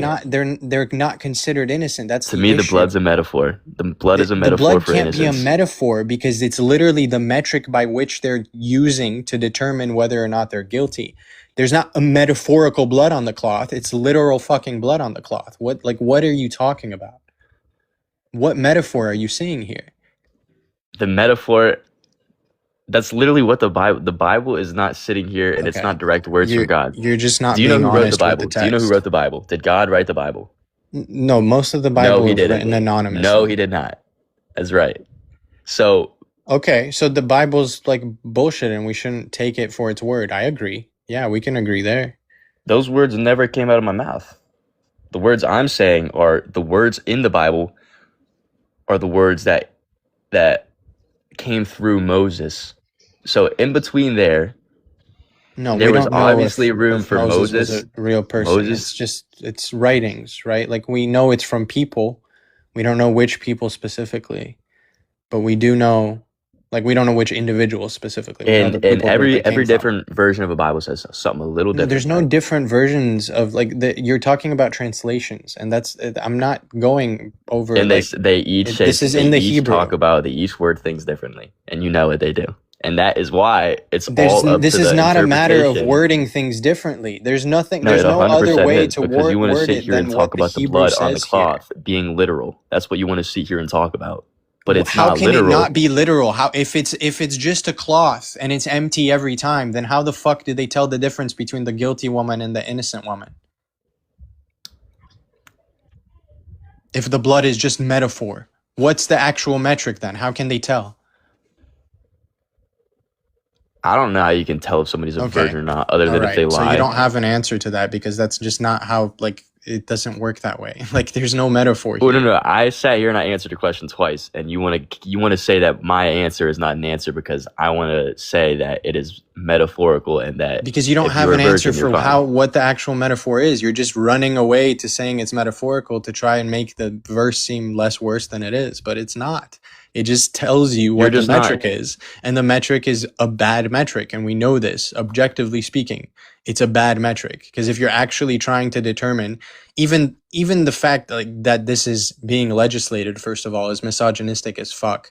But the second order problem with it is that even if we agree that, oh yeah, women should be stoned to death if they weren't virgins, you can't tell by just blood alone. It's a bad metric, objectively speaking, right? All Like right. you're going to get innocent women caught up in this. Do you know what the purpose of sex is? It's not What to the whore hell around. does that have to do with what I'm saying? Because you're going to sit here and you're trying to take the point away from what it is. The whole purpose of sex is to procreate with somebody that you have No, a soul that's connection false. to. That's false. Human That is the sexuality goes exact way reason why past God reproduction. gave men what they have and why God gave women what they have. It is so they could Okay, recreate. so people who are infertile should not be allowed to have sex then? Because those words came out of my mouth. I'm What? asking you. What? I didn't say they came out of your mouth. That's why there was a question mark at the end of my question. So That I'm is- asking you, should infertile people be allowed to have sex? If sex is only for reproduction only and everything else is wrong, then what's the... Infertility is something wrong with your body. Okay, so should they be allowed to have sex? Yes or no? Anybody can do Why anything they want. why is that hard to answer? It was a yes or no question. Because Should that question infertile is a people be allowed question to that have- is that question is not something that No, you no, can no, just sit here no. and give The an only way you easy can not answer answer to. a yes or no question is if you identify the false presupposition that was included Alright, in the question. There was none. I just asked you, can infertile people have sex if sex is only for reproduction? Should infertile people be allowed to have sex? Yes or Okay, no? but did you hear the part where I said Did no? you hear the part where I asked you a Wait, yes or no ask me the question that you're again. Ask me the dodging right question now? again. Ask me the question again. Should infertile people be allowed to have sex if you say that sex is only for reproduction?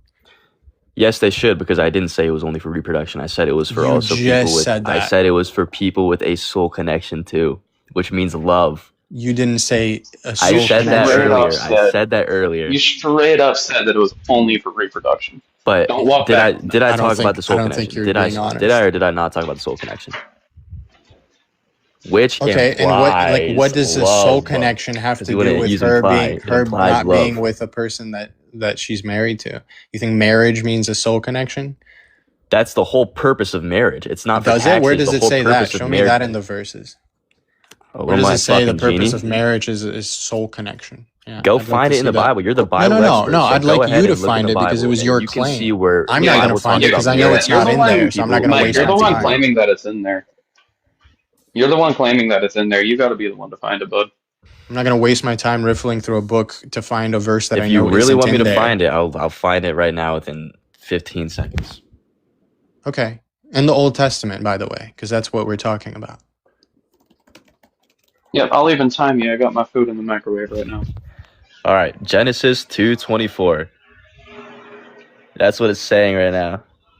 It's What a does it one say? flesh union, and along with Matthew 19:5-6, it defines Can the you one flesh read the union of verses? marriage, and This it doesn't says say God soul has Read the joined actual together. verses. Let no man separate. This And doesn't then it say there's a says- soul connection. It says this is why a man leaves his father and mother and is united So to you're his gonna wife, and they use become my one words. flesh. You're gonna use my words, and you're gonna say because of the exact words I'm I going use. to That's use not. your words, yes, because that's the point of a discussion is to take the words that you say and then. But you were react telling to me. them. But you were telling me earlier just to say whatever's on my mind without filtering it. So are you setting me up for like? On something that was opinion You can't- based. that's not a when good you're way to referring I didn't, communicate I and didn't have tell a you conversation. to do that, but like it's. All right. Well, hey, I have your fine. verse. I have your verse pulled up right now. Genesis 2:24 I and read it. Matthew I just read it 19 out loud. 5-6. It doesn't That say defines what what a you marriage said. is. And again, Matthew is not going to be relevant to what marriage is defined as in the Old Testament, in the very law that we're reading, right? So why are you limiting it to the Old Testament? Because that's what we're talking about. Matthew's not going to affect what the writers So of the Old Testament the ball is meant. in your court, and you can dictate anything you want to dictate. That's No, what the you're telling ball's me. not in my court. But that's I'm what you just said saying- it was. That's what you just said because you just said we're talking about this. Are we not? the- Are we not talking about the Old Testament? Are we Right not now, we're talking about Mosaic what law? marriage is because you wanted to sit there and question me that it's not in the Bible what marriage is. And God, I didn't say it's not in the Bible what marriage you is. I never said those 100%. You words. 100% said that. Why are you One of being you guys so said that. dishonest? One of you guys said that, and you're gonna sit here and act like Nobody an said idiot that. now that I said just what said that. what the Bible doesn't say is something about a soul connection. That's not in there. Oh, It says they're boo-hoo. supposed to be Read these one verses, and you can flesh. tell me if you knew what I meant by a soul connection because you did. No, I still don't Okay, know what soul you mean by a connection, soul connection. quote unquote, And I one still flesh, don't know which it what, says what in the that Bible. has to do To me, with, that seems with a pretty woman identical. being To me, I can stoned for sit here having- and I can understand what one flesh means compared to soul connection. Like, do you see how like massive of a pivot this was for like no reason whatsoever? You wanted to sit Because- here and tell me that no, was not I in the wanted Bible, to so I sit pulled it here up and for talk you. So I about pulled it up why for you. the Bible has a metric for women's virginity And I that is told you. completely And I told you. wrong. I told you it's if you're a virgin at marriage, then you're perfectly fine. But if you're not, It then doesn't that is say frowned that. upon. It doesn't say if you're a virgin at marriage, then you're perfectly Yeah, fine. you're right. That's up to It the says that interpretation. it says that if you don't have proof of that virginity, and somebody accuses you of saying when I married this woman, but when I approached her, I did not find proof of her virginity, as in the blood. There was no blood. Then he can accuse her, and if they cannot bring the proof. If there no proof of the young woman's virginity can be found, verse 20, she shall be brought to the door of her father's house, and there the men of her town shall stone her to death. Oh, and he left. Okay. What up? Are you Can you over hear me? 18? What do you say? Are you over 18? Yes. Are you a believer? Can I get your pronouns, please? Yeah, he, him? Are you a believer of a God? Yes. Which one? There is one God, creator, necessary being. Yeah, does he have a name? Or like something that Not people God, refer to just him God. specifically? Okay, where do you how have you found out about this God's properties? Like what's your source of information about him? No, I came here to address the prompt. It says, is your God is good, right? Yeah. So where do Yeah, you? but That's what I'm looking for. It's like where. yeah, Who we gotta decides figure out what's which good God and it what's is. not good? Who decides what's good and what's not good? Well, Um, which God do you worship? Is what we're trying to figure out. I already answered that. Is you it the you God just of the you kind of worship just the Bible, the you God kind of of the creator. just called it God Quran? again, which like we know that's the word that's used to refer to it, but we're asking like which one specifically? Where do you get your information about his properties from, so that we can be on the same I page? just told you. I just told you I worship the creator, and I came here to adjust the prompt. It Okay. says, "Is your God How do you good?" know And then he's my the question creator? to you is, Where is Yeah, it coming from? Is it do from you the use the Bible? Is it from the Bible, the Quran? Quran? Okay, go. Jinx. but that has nothing to do with the prompt. We It try and does figure because out we which have God to is yours. address. When you ask, is your God good? We need to have a criteria to decide what's good and what's not good, and that's we what could I'm talk asking about you. that right That's after we figure out great. which God Right. you're talking about. So who You see how decide what God good and comes what's not good? before the word good in the sentence? Do you see that? What do you say? I said, do you see how the word God comes before good in the sentence? So we have to figure out which God we're talking about, and then we can figure because you out what assume good I'm means a and where is believer. that Yes. coming from. Like we can go to the meta ethics. We just have to figure out we're on the same page I'm about Muslim. who I'm your Muslim. God is. Let me clip it to you. You're a I'm Muslim. Muslim. You said you're Police Muslim? be upon Muhammad. Yes. Okay. Police be upon him. Why you using this style? Police be upon him. What's How wrong old with was you? Aisha? How old was Aisha? You cannot act respectfully. We can talk. Let's talk about it. No problem. I'm being respectful. What you believe first? What you believe first? You're an atheist? I'm What do you say? not. We can't hear you. Yeah, no, you're muffled, Ace. I said I'm not. What are you? What do you believe in? I'm a polytheist.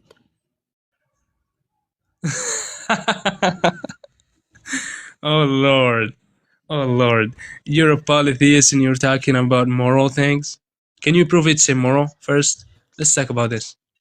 Can you prove that marrying children is immoral? Pretty Go easily, ahead. actually. And by the The way, we morality don't believe comes Aisha from- was a child. You don't? Oh, okay. Go So ahead. your hadiths are lying, and the Quran is also lying when No. it says that you can marry children. Yes, she was 9, but she was not a girl child.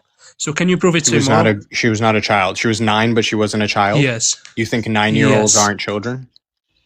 Yes. What do you think Where do you child live in? means? You live in America? You live in No, it America? doesn't matter where the fuck I live because children don't Yeah, depend no, on it does. where they live. It does. Your to be country, children. 200 It has years nothing ago, to do they with were them being children. 200 years ago, that's they false. were marrying 9-year-olds, women at 9-year-olds 10. up to. You want me to prove it to you now? 9-year-olds up to at You want me least to prove it to you? 300,000 years ago at the if very you're least listen, have been children. yes, and it they is always have been.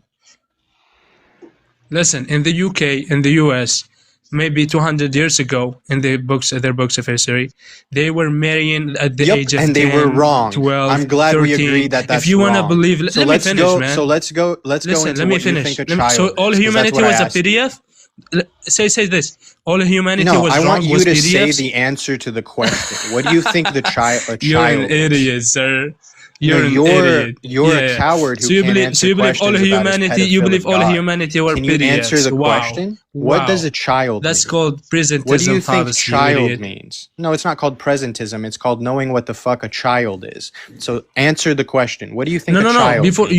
you wanna run. Can you I'm prove not it's running immoral? from anything. You're the Let's one talk running about from this. the question that Can you I've prove asked it's you immoral? at least 5 times now. Yeah, you're I'm going to dodging ask the it Can you prove again. it's immoral? What do you Go think ahead. a child is? I want to know. No, I wanna know I don't what wanna. you I don't think want a to explain to child you is. nothing until I want you I don't to want to answer explain the to you question. nothing What do you think a until child is? you prove it's immoral. Yeah, so you're going to run away. Can you prove it's immoral? You're going to run away. No. Yeah, I mean, if you're not- I if you're don't. not I gonna- don't Run have away to then. prove to Do you, it with man. your Who whole are you? chest. Hold on.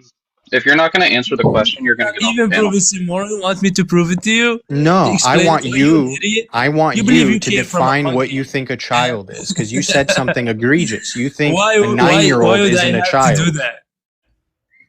Why do you have to do Yes. that? Why do you have Yes. to do that? Because I asked you to. Why do and I you're a have? coward Yes. Why do I for have not to doing explain it. to you? And Yes, who the because fuck are we you? don't agree on what the fuck a child means. So I'm going to agree there first. No, and then you, we can you talk don't. You about your know? shit ass Do you believe? No, moral no, no. Let me ethics, ask you this: You right? believe Like you don't have you do any believe? ethical Do you believe grounding. child? Oh my You god, don't this have is not the gonna right work. to ask You people, keep how do talking you over know me, it's man. wrong if you don't even know what the hell a child Yes. is? So I'm going to ask you again, what do you think a child is? What do you think that word child Do you think my means? definition is like your definition? Do I you think your don't definition know is like what the fuck your mine? definition is. That's why We're I'm trying to asking figure you it out, for you it, dumbass. dumbass. Can you answer the listen. question? Based on your definition, is child marriage wrong? Yes or no?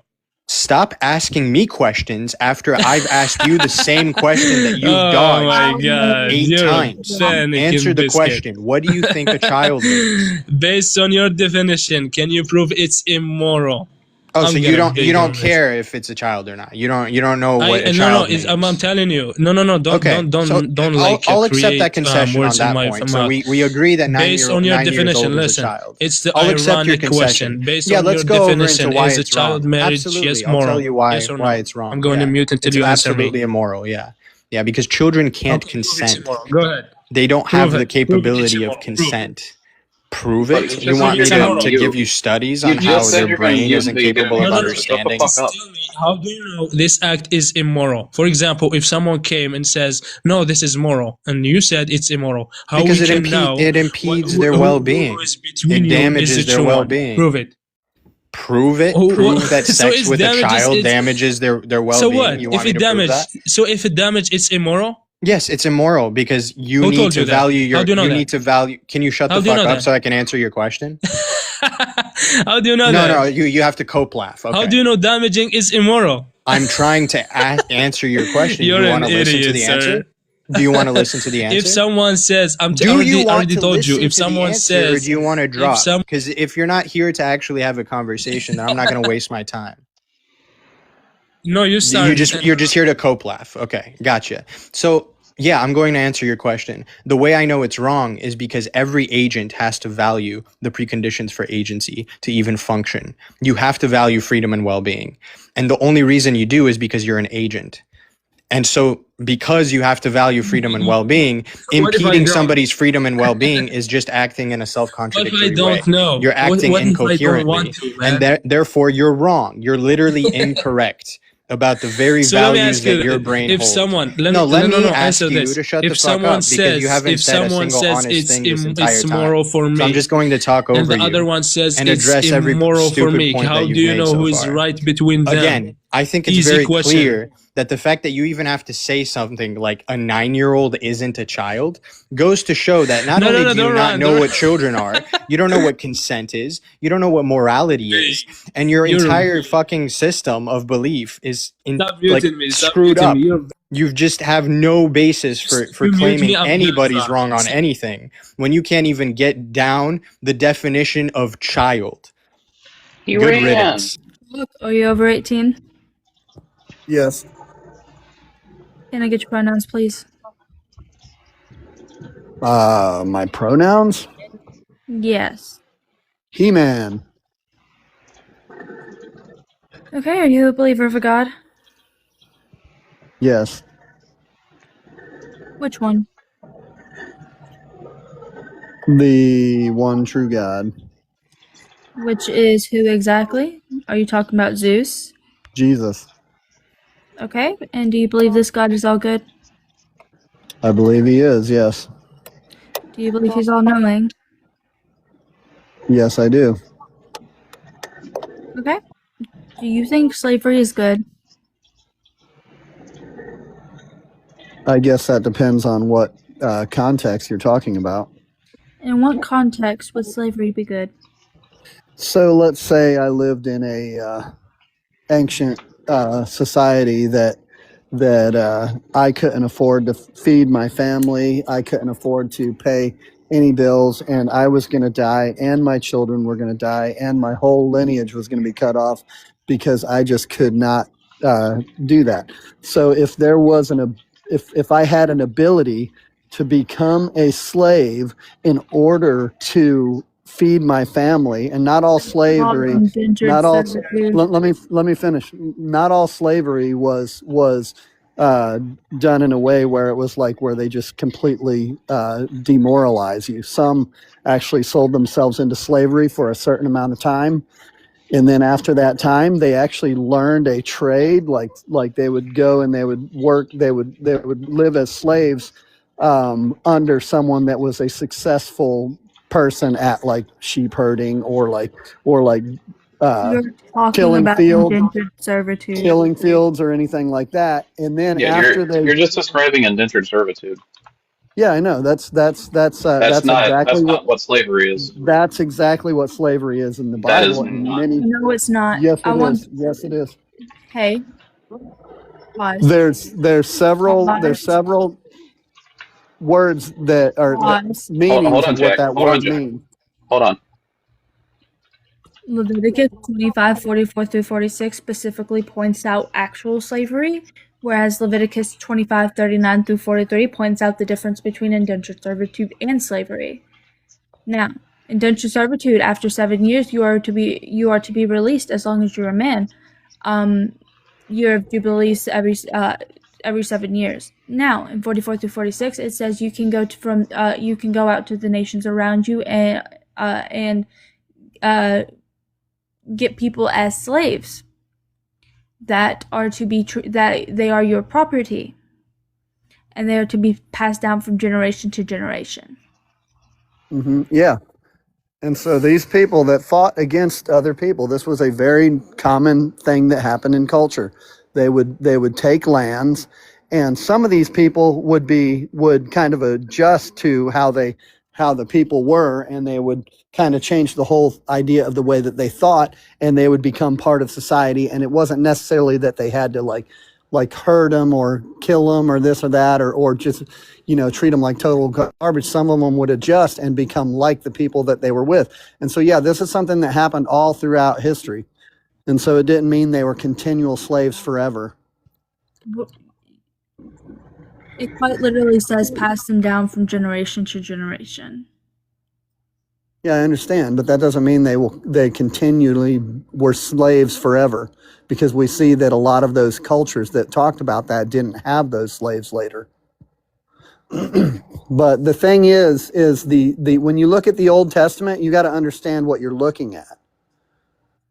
You're looking at God allowing men to have rules of their own while serving him. Not all those ideas of what was given to the people in the Old Testament were necessarily what God wanted to be the case. A lot of those things happened because they were following their own rules. Just like when Abraham took another wife, and then Solomon and David and all them, that wasn't God's plan for them to have more than one wife. They weren't meant to have a bunch of wives. They were only meant to have one wife. His wives.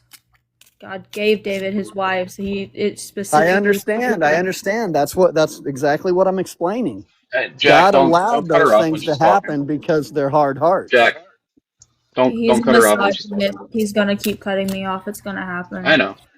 Well, I'm sorry. I didn't mean to. I was just trying to explain what you're making a case for. If God gives David his wives, does that mean that he's not okay with polyamory, or does that mean he's willingly attesting to it? God works within our system. We are the ones that have dominion according to the Bible.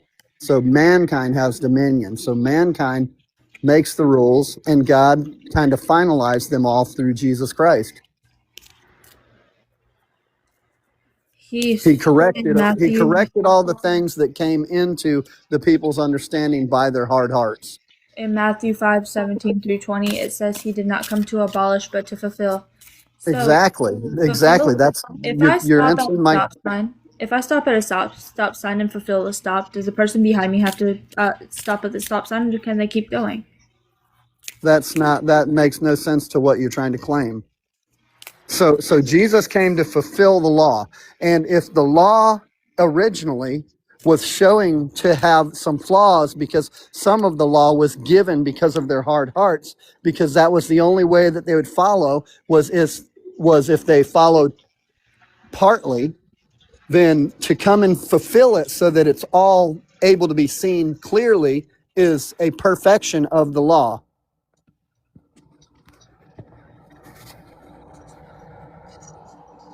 And so it's being fulfilled in Jesus. That's why whenever they asked him about divorce, Jesus said originally it wasn't that way. And he said it's the same as it was in the beginning. Two will become one, not like 5, not like 10, not like 100, not like any, but only one man and one woman can be married in the eyes of God, according to Jesus, fulfilling the Old Testament. You see what I'm saying? Does that make sense? What does abolish mean? Does that make sense? What does abolish mean? Completely wipe away, completely destroy, completely change. No, abolish, that's not what Jesus did. Jesus came and fulfilled it to show what the true law was. Which means he changed. So all the things that were mingled. The rest of them were there, no, right? That's not abolishing it.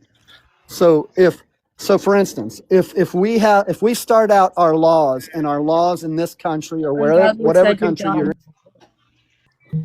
Veggie, are you over 18? Hello. Are you over 18? Yeah. Can I get your pronouns, please? He, him, he. Is there any way you could get closer to your mic? You sound a little bit quiet. Oh, sorry. Yeah, I'm a believer. I'm a believer in God. Which one? The Abrahamic God. The God in the Torah, the God in the New Testament, the God of the Quran. Which one? The one that's the father of Jesus. New Testament, Old Testament, New Testament, same God. Okay. Decon, do you want one? I can do whatever you want. Go ahead. So I need a break. So, Vegetable, do you think your God is good? Yeah. Can you explain how you came to that conclusion? I came to that conclusion. Well, I mean, he gives man free will, where that in itself is good and a gift. Okay, so he's enabled great child essay, schmurder, mass unalivings in school, by victimizing women and kids at every turn. He's even condoned it and endorsed it. So why is giving humanity all those abilities good? Why is it good to let humans do those things? That's because that's like, it's almost equality, saying that, hey, look, you're capable of doing good and you're capable of doing bad. But at the same time, he promises justice. Oh, I can barely hear you. You sound kind of like far away. Sorry, I was having to whisper for a second. I was around somebody who was loud. Oh, are those things just? You know what? A good way to answer your question is, you ask yourself, if you were a God, or you had that kind of power, how many things would you interfere with, and how many people would not be alive? Well, I wouldn't have purposely introduced cancer into the world. I wouldn't have ordered a guy to grape a bunch of women. I wouldn't have slaughtered kids. I wouldn't have told Pharaoh, oh, you're giving up? No, I want to unalive some babies. I wouldn't have done any of those things. I would have tried to, prevent unnecessary suffering. But God does it. In fact, he endorses unnecessary suffering, and he endorses slavery. Now, the question on the unnecessary suffering is, who decides that it's unnecessary? Is a woman being raped because a man had an affair necessary? No. I ain't gonna say, put it like this. With my knowledge, to my knowledge, I wouldn't think, no one is, being raped or, hurt really necessary in my own standing. But my question is, can we compare today's standards? of what's good in today's standards compared to 1,000 years ago, where it was mainly almost survival of the fittest. Because if you threw So yourself back in, sorry. no, go ahead. No, I interrupted you. Sorry, I If broke up. Go if ahead. you throw on yourself back in those days, how much of your morality would be rejected just by people alone?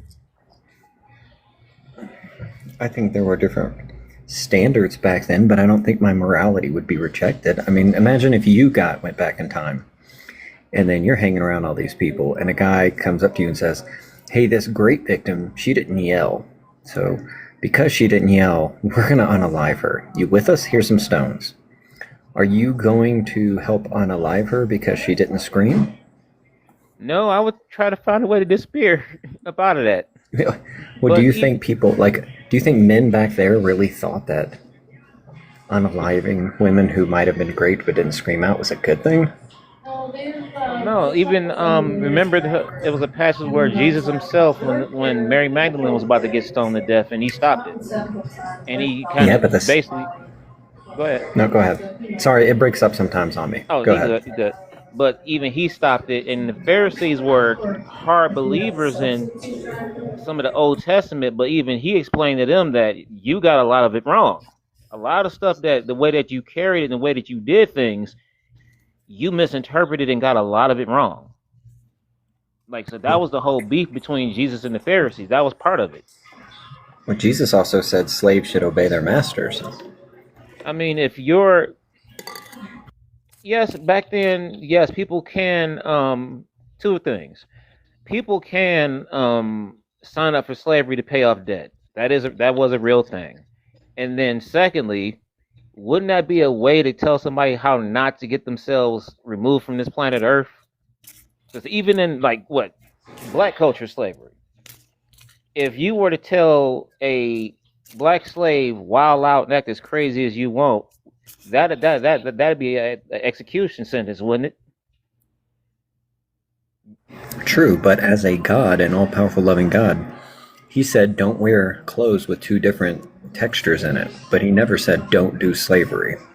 He just said, well, you're going to do it, and I'm not going to stop you, but I'm going to give you a few rules while you're doing it. When he could have just said, don't do it at all, I'm not going to tolerate this shit at all, he never said that.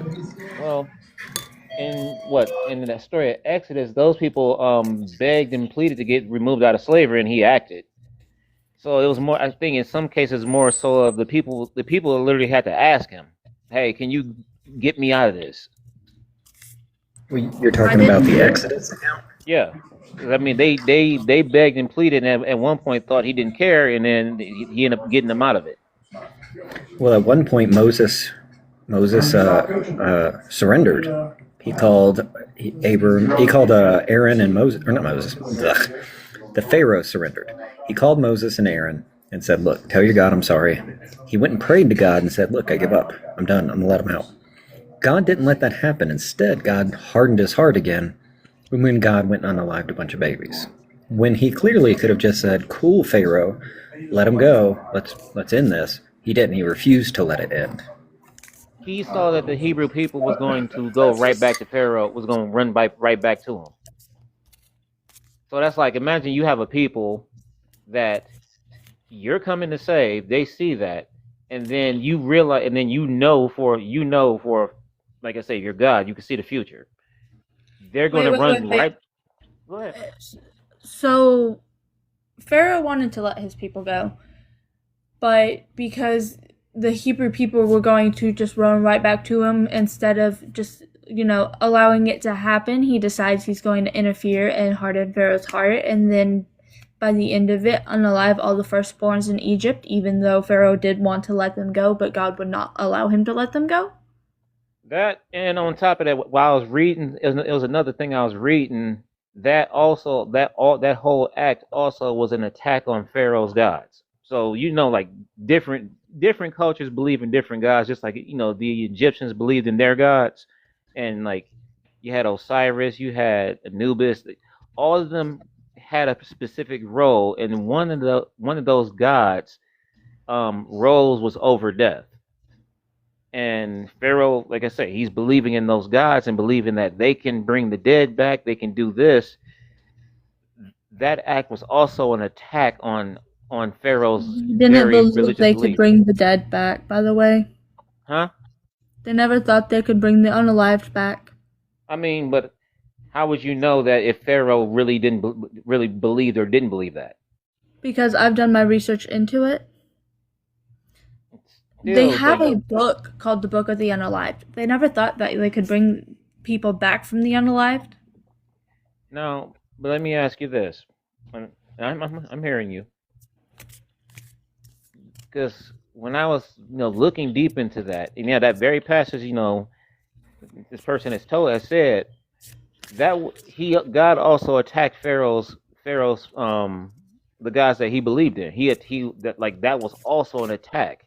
Each So that biblical plague. excuses hardening Pharaoh's heart, even though he wanted to let the people go. It excuses the unaliving of all firstborn sons in all of Egypt, trying to prove a point. You think that's a good reason to unalive people? Well, I have to look at it like, well, if I'm a Christian, I'm looking at it like this.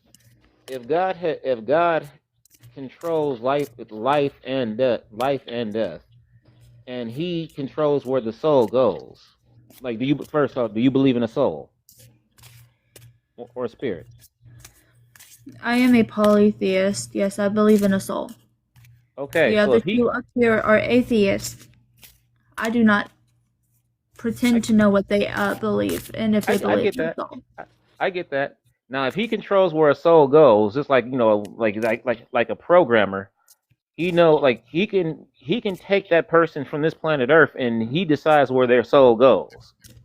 So obviously, if he did that act, he still gets to decide whether they live in a paradise or not Okay, afterwards. so now I have a question for you. Okay. If your God, and he makes it perfectly clear this is your God, right? If he tells you to unalive somebody so that way they can go to heaven, are you going to? Well, that's now you're asking a hard question, because of the simple fact that, like, even in scripture, I never see him say, "Hey, do something like that." So that's a strong The hypothetical. Amalekites, the Midianites, the Canaanites, unalive all the men, women, children, babies, donkeys, sheep. He did it multiple times. He commanded quite a few genocides. He told Abram to go sacrifice his son. Did he save the son? Yes, absolutely. He allowed Jephthah to offer her daughter as a burnt offering. A lot of the rules are talking about unaliving people for certain things, like not bleeding on their wedding night. Do I need to continue? Okay. Oh, my favorite one: bash the baby's heads against the rocks. Okay. That's also in there. All right. Now, we're talking about warring nations, right? You do realize, if I'm right, it's the Amalekites. It was 400 years after the war, which means that he punished the ancestors instead of the people who had actually done it. I mean, back in those days, because the way I look at it is, I can't compare today's standards to, like, back then. And back then, I mean, feel like this. Even after war, people are still spiteful and still are violent today. I can imagine what they were like that many years ago. They haven't even bugged them. They weren't. But we don't know that. They weren't. It specifically says that the last time they had an interaction was 400 years ago during that passage. Now, and then secondly, okay, I get what you're saying.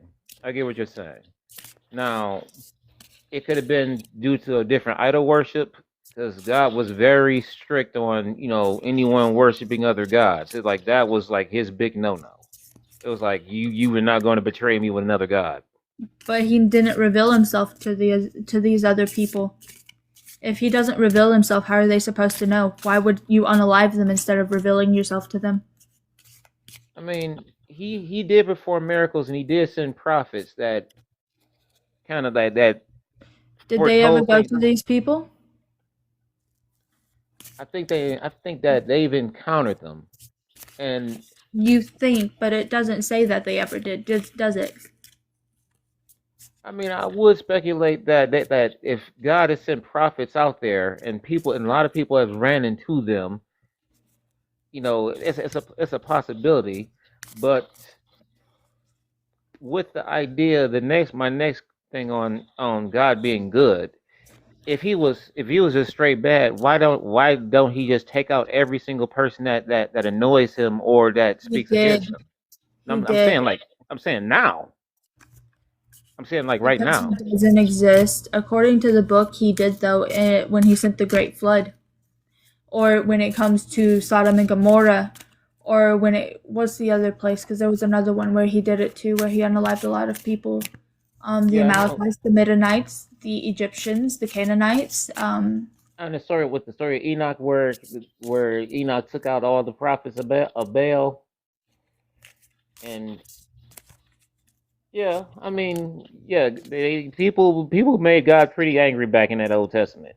they did, but let's say that how would he be evil or bad if let's say just how you and me are talking, if he's real, if he was evil, would he allow you to speak against him? He would have to be real to be able to stop me. But I'm saying, if he's good, then he'll allow you. He'll allow you to say whatever you want. But if he was evil and bad, he been struck you down right now, or hit you with some type of disease or plague. Like every single person to be just struck down, boom, boom, boom, boom, boom. Now, question to counteract this one. Okay. How do you know he's real? Can you prove he's real other than the Bible? I mean, I can just give you only thing I can give you life experiences. Life experiences don't count because you're not going to accept the reason why I believe in Artemis, which is personal testimony. Yeah, but personal testimony is what brings out any gives things relevance. I mean, it's like if you got years upon years upon years of people having personal testimonies, like that also what makes up the Bible, is it not?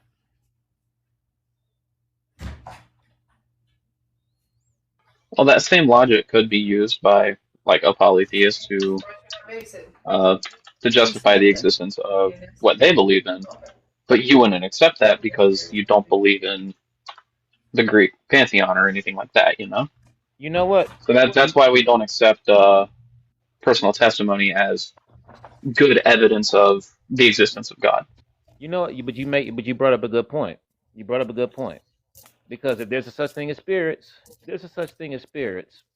and a person attributes, they say, I pray to Athena, or I pray to this deity, and something happened, then yeah, okay, I can see that. Because that's how cultures in their deities has gained relevance, is it not? Like multiple ones pray for this and then they get it. Multiple ones ask for this, and these things happen. It's strange, but that's how cultures has worked. Now you're talking about proving God scientifically.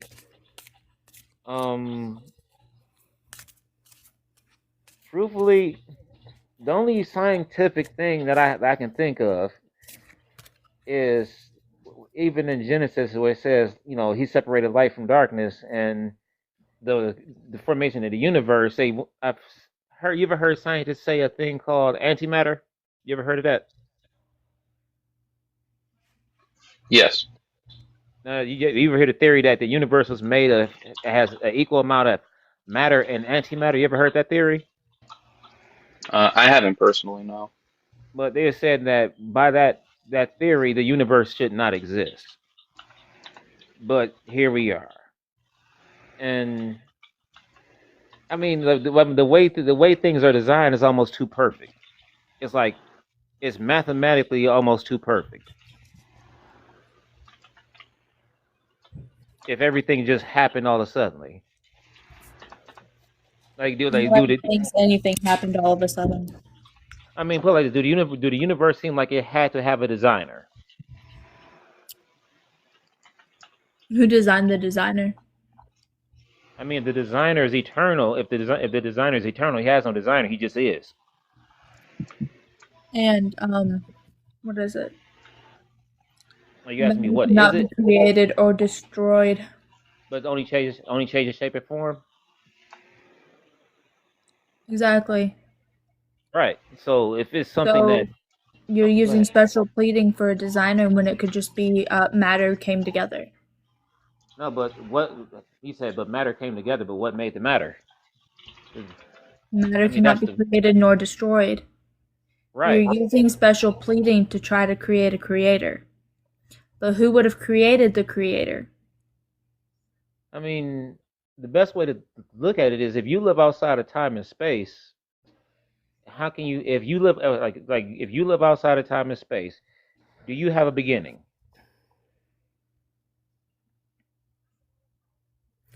So you're trying to special plead the fact that there's a creator. I mean, yes. I mean, that's part of my that's my belief. That's my faith. Of course.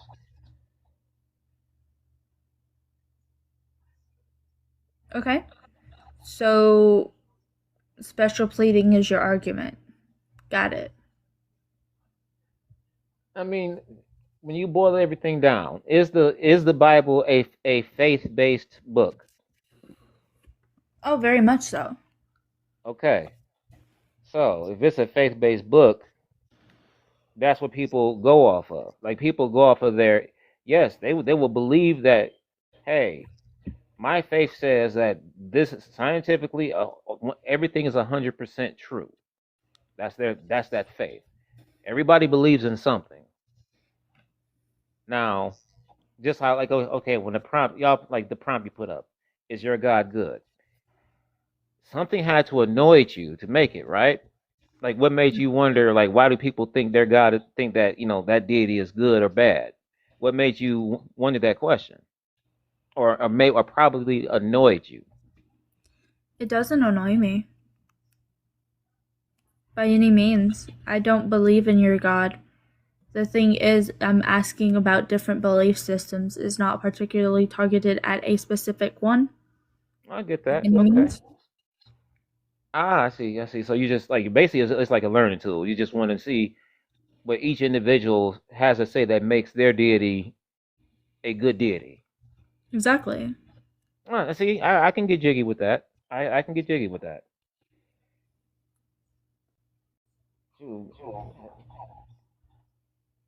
Now, well, yeah, like the whole thing that here's the thing. Well, okay, now I'll throw this out here. They say, well, ultimately makes my God good is his end goal. His end goal is to end all human suffering. Everybody lives eternally. There is no suffering, no pain, none of that, and everybody gets a perfect body that cannot get sick. Would that not be a good outcome? But how do we get to that outcome? How do we get to that outcome? A lot of bad stuff got to happen first. A whole lot of bad stuff got to happen first, and then they say you got to believe in Christ.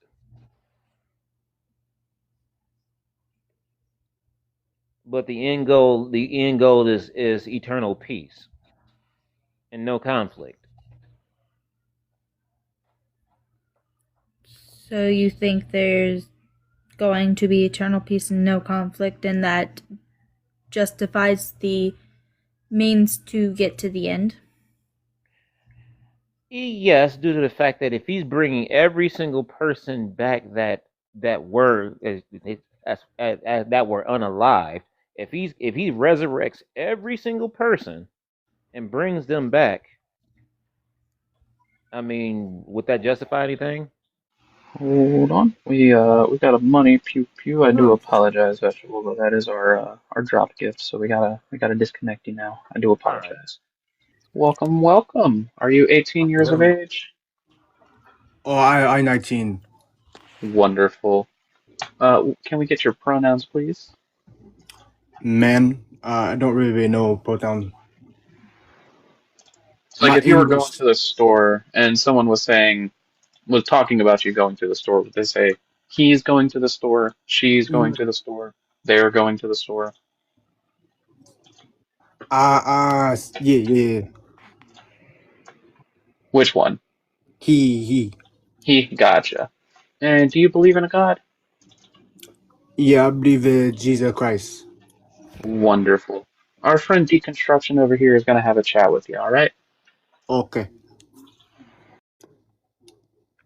Cameron. Bro. So, do you believe your God is good?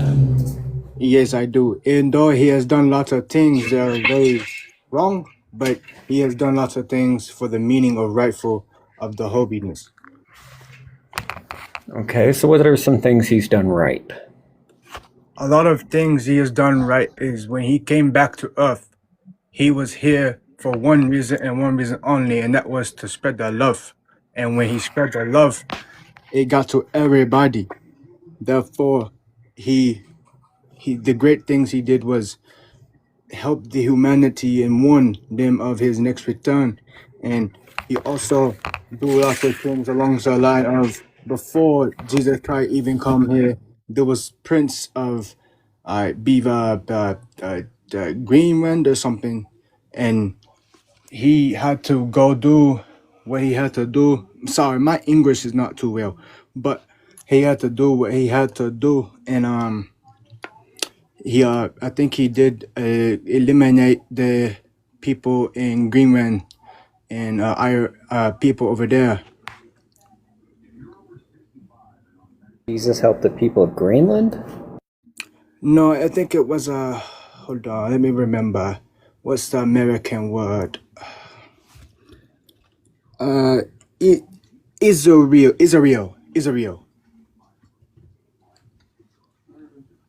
So, was this before or after the resurrection? This was before and after the resurrection. Okay, do you think, what about when Jesus said that slavery, he condones slavery? Was that a good thing he did? So the reason he did do that is true. But no, it is not a good thing. But if you look at it in Jesus' point of view and why he did it, then it was right and he did do the great thing. Why? Them people that were there, they were bad people. They were killing children and sacrificing children to demons. You gotta say the word unalive instead of the K word. TikTok gets a little funky about it. My English is bad. I'm so sorry. No problem. Just instead of like talking about ending someone's life, just use the word unalive. Okay. He likes that one better. So, Jesus condoned slavery. Why didn't he just say no slaves? I mean, God If didn't he say would it have either. said, God. sorry, but if he would have said no slaves, then that would mean that they would continue sacrificing baby and animal for the demons that were a legion of a bunch of demons which connected to Satan, which would be Lucifer. So if he would have kept on with the slavery, then it would be bad look on anybody, and the whole world would be in bad jeopardy as of right now from the rightful rule of God. Well, God said you're not allowed to eat pigs, but he didn't say you're not allowed to have slaves. Why is eating pigs worse than owning a slave? He does say that it is wrong to have slaves in Revelation 18, believe first page of it. It says that palpable of the cause of slavery is one palpable cause of many. Therefore, the children on earth do not consent or condone of slavery, and it is a sin to drive somebody out of the way of comfortability. Yeah, but God commands it and demands it in the Old Testament. And Jesus said it's okay in the New Testament to deprive somebody of their freedom. Basically, what it's saying is certain people from that time. So, like what I said, They were sacrificing their kids and animals to devil, and that right there is a palpable of meaning. But the Old Testament. But those laws still stand. The laws that God made that says you can own slaves are still in effect. He just confirmed it. He said that he's not going to change any of the laws. But metaphorically, if you say, for instance, slaves are really anything. Slaves don't go straight towards always doing labor, that. Slaves are like workers today. Slaves are like a 9 to 5, believe it or not. So it's like you go to work, you come back. You're basically a slave. You go to school, you come back, basically a slave. But I can quit my job and go find a different one. I can choose not to work at all. I can choose not to go to school. Exactly. And the slaves back then, they would work and they would get fired, or I don't know the name of it back then. I wasn't from that time period, but they would, get laid off or let off or whatever, and they would go to another job and work.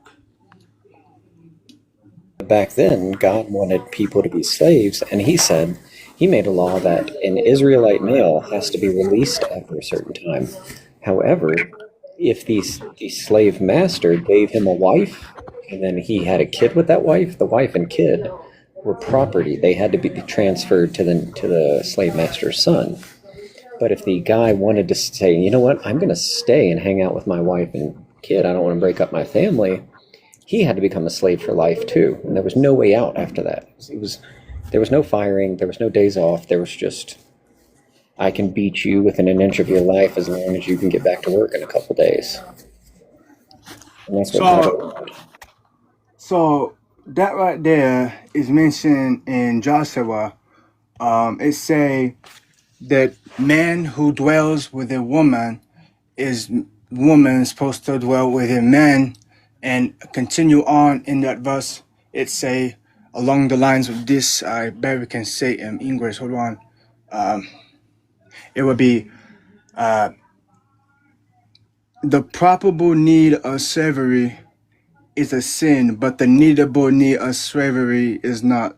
You use people to your advantage is a sin, but you use people for what the probable of punishment is not a sin. So if therefore what it's saying is if they have did something or someone in a bloodline is sacrifice or satanic or do ritual, then that mean one and one thing only, you'll do that to your whole family. It's like sin. You can't rush that sin away. Especially when God was around. But God said you don't pay for the sins of others, you only pay for your own sins. And those own sins travel. Do you think it's fair that if a man commits a crime, the woman should be enslaved? That's not what it say. Well, God did that. Well, he didn't do exactly that. A man committed adultery and God had all his wives raped. Is that why would the wives that never happened? Because of the man's sin? Yeah, it does. It's in 2 Samuel.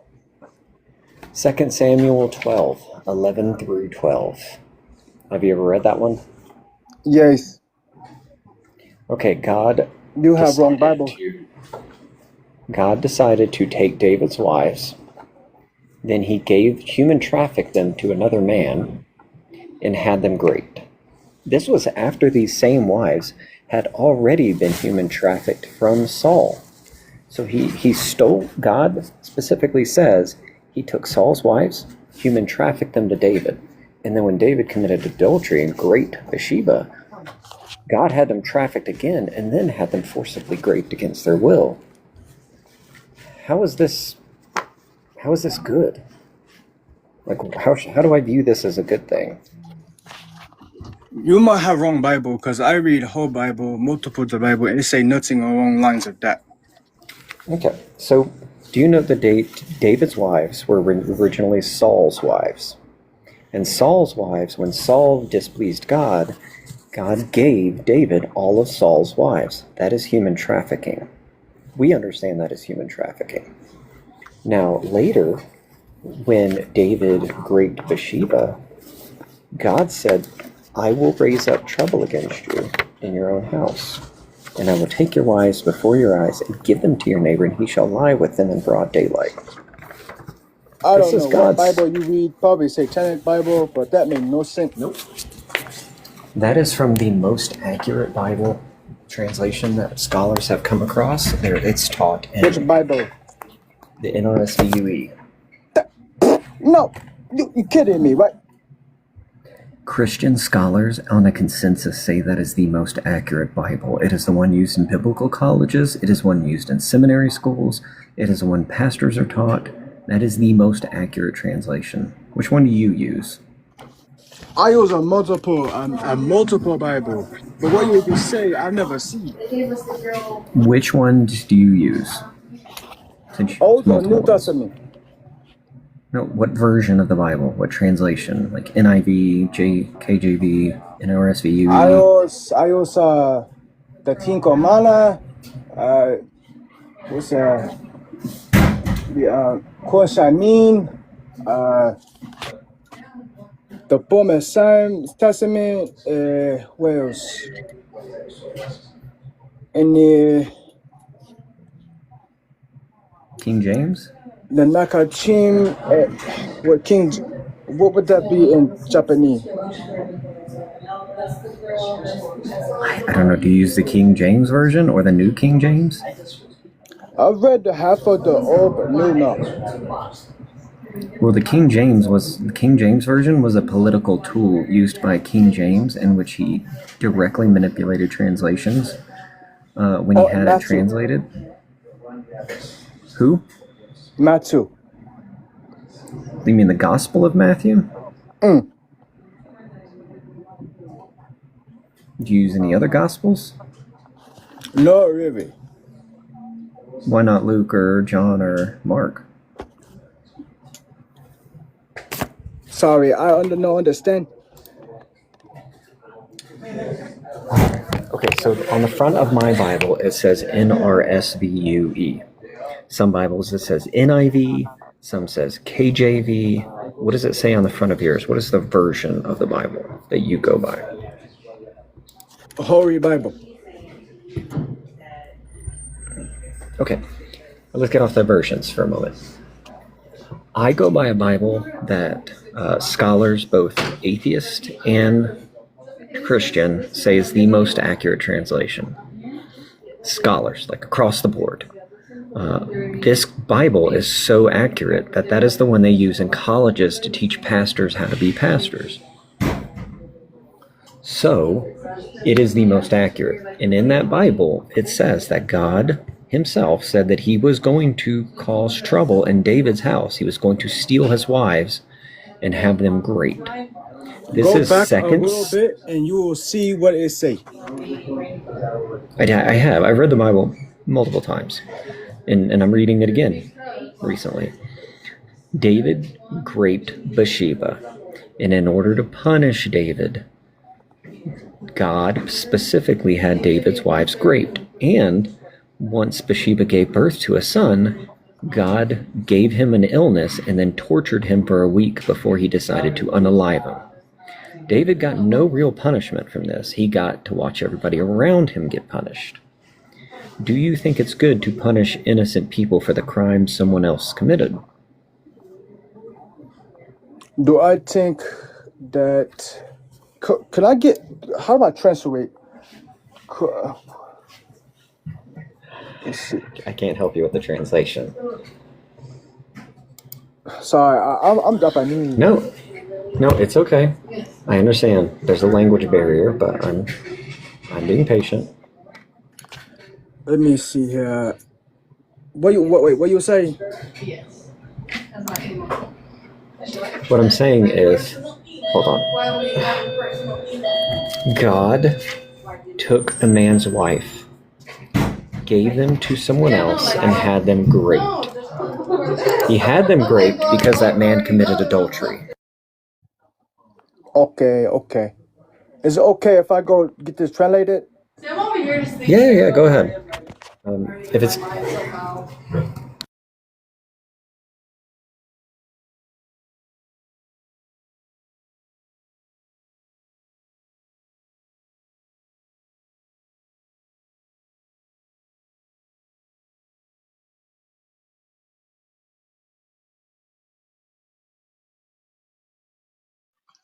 Well, while I have a second, if you're in here and you don't already, make sure you follow Ace. Make sure you follow our friend GM too. Make sure you're tapping your screen, sharing the live out. If you have the abundance, feel free to send a gift.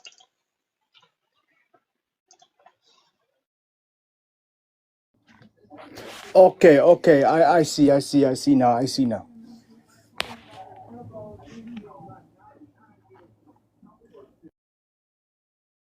okay. What did you see?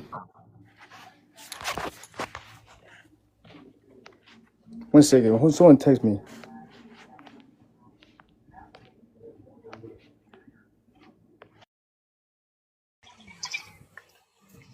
Hello, new guest. Are you 18 plus?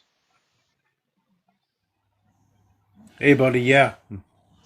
Wonderful. May we get your pronouns, please? I don't believe in pronouns.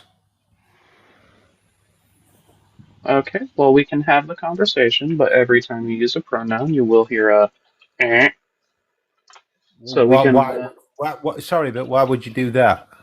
if you don't believe in pronouns, then we're going to hold you accountable to not believing in them, therefore not using them. So anytime that I do hear you use one, then you will hear that noise. What is the world we're living in?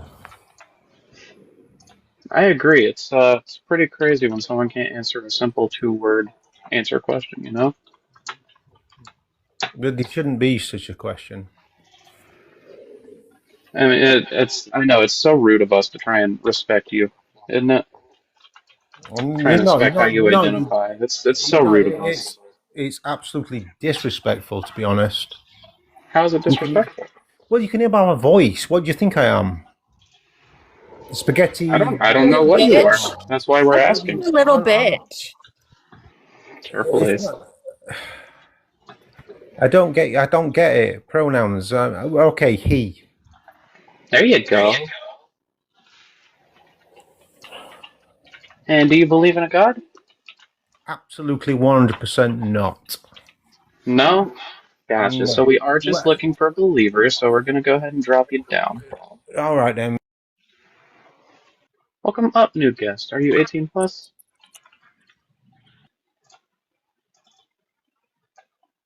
I can't hear you if you're off the app. Hello? Hey, are you 18 plus? Yeah, 21. Wonderful.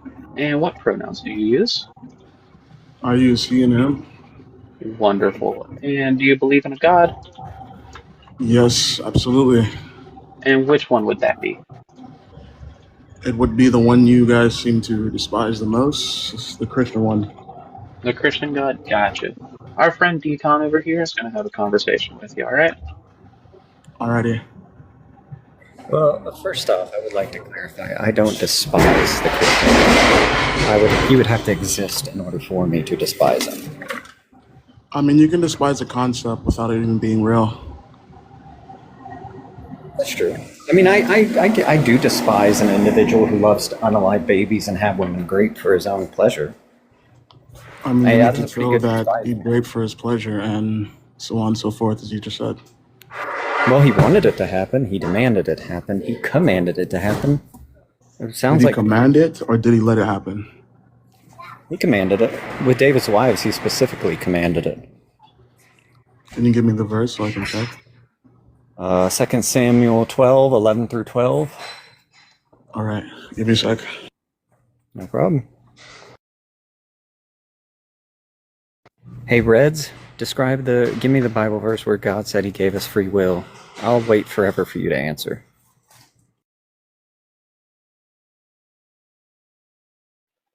You will, in fact, be waiting forever. Yeah, free will's never mentioned in the Bible. At all.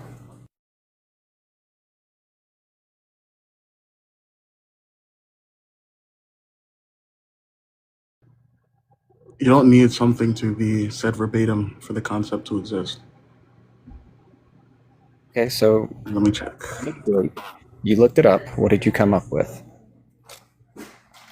Or you're still looking it up?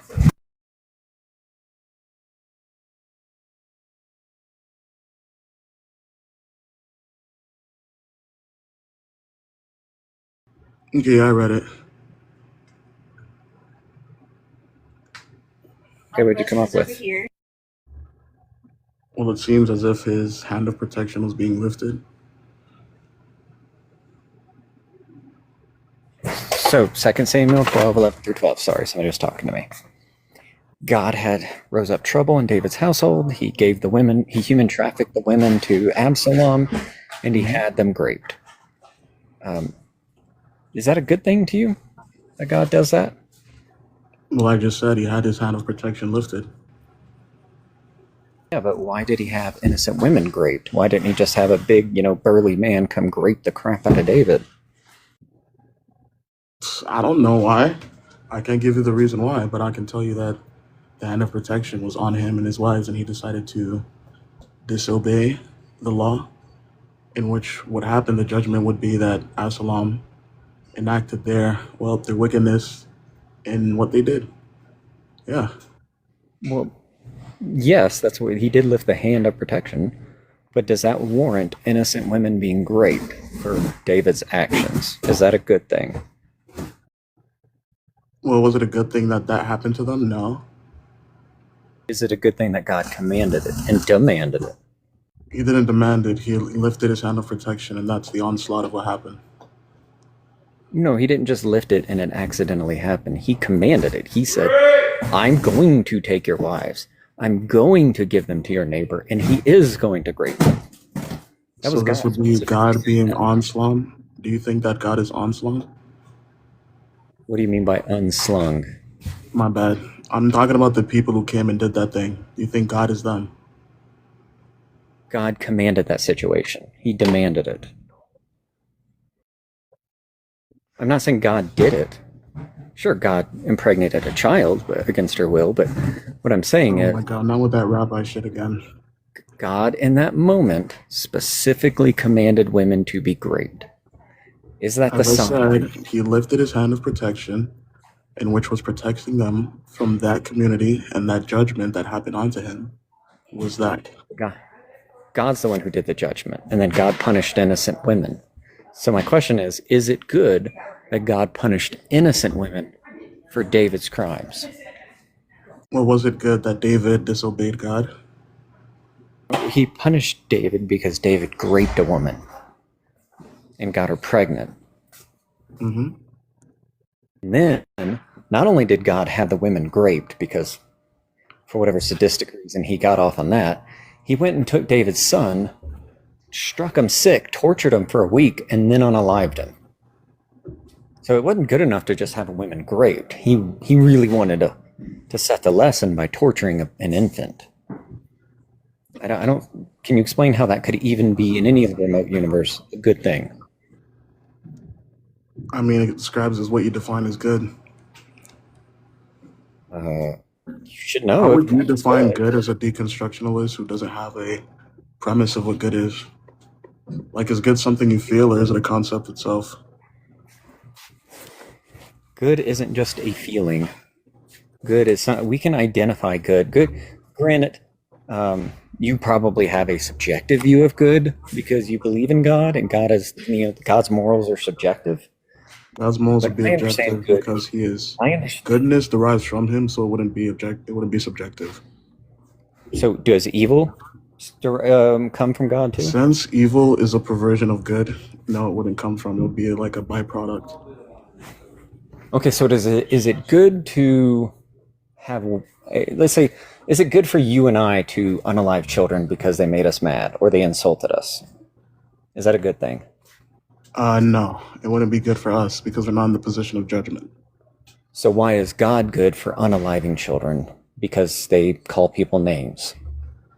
Well, you don't share the same position God does, so by your own metrics, you wouldn't be judged like God.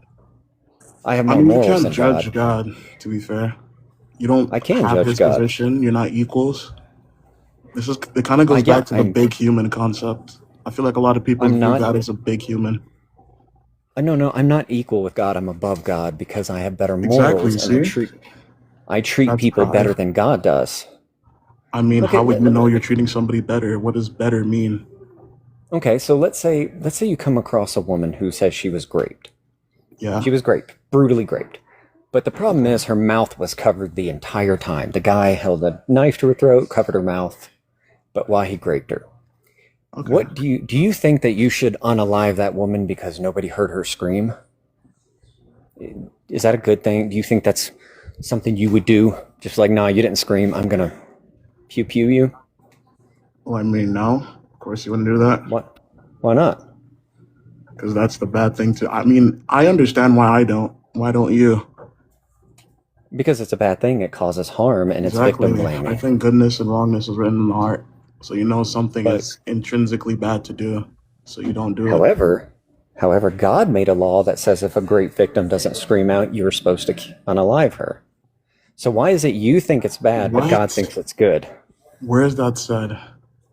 Is Let me it pull it up. Deuteronomy 22? I'm pretty sure it's Deuteronomy 22, verse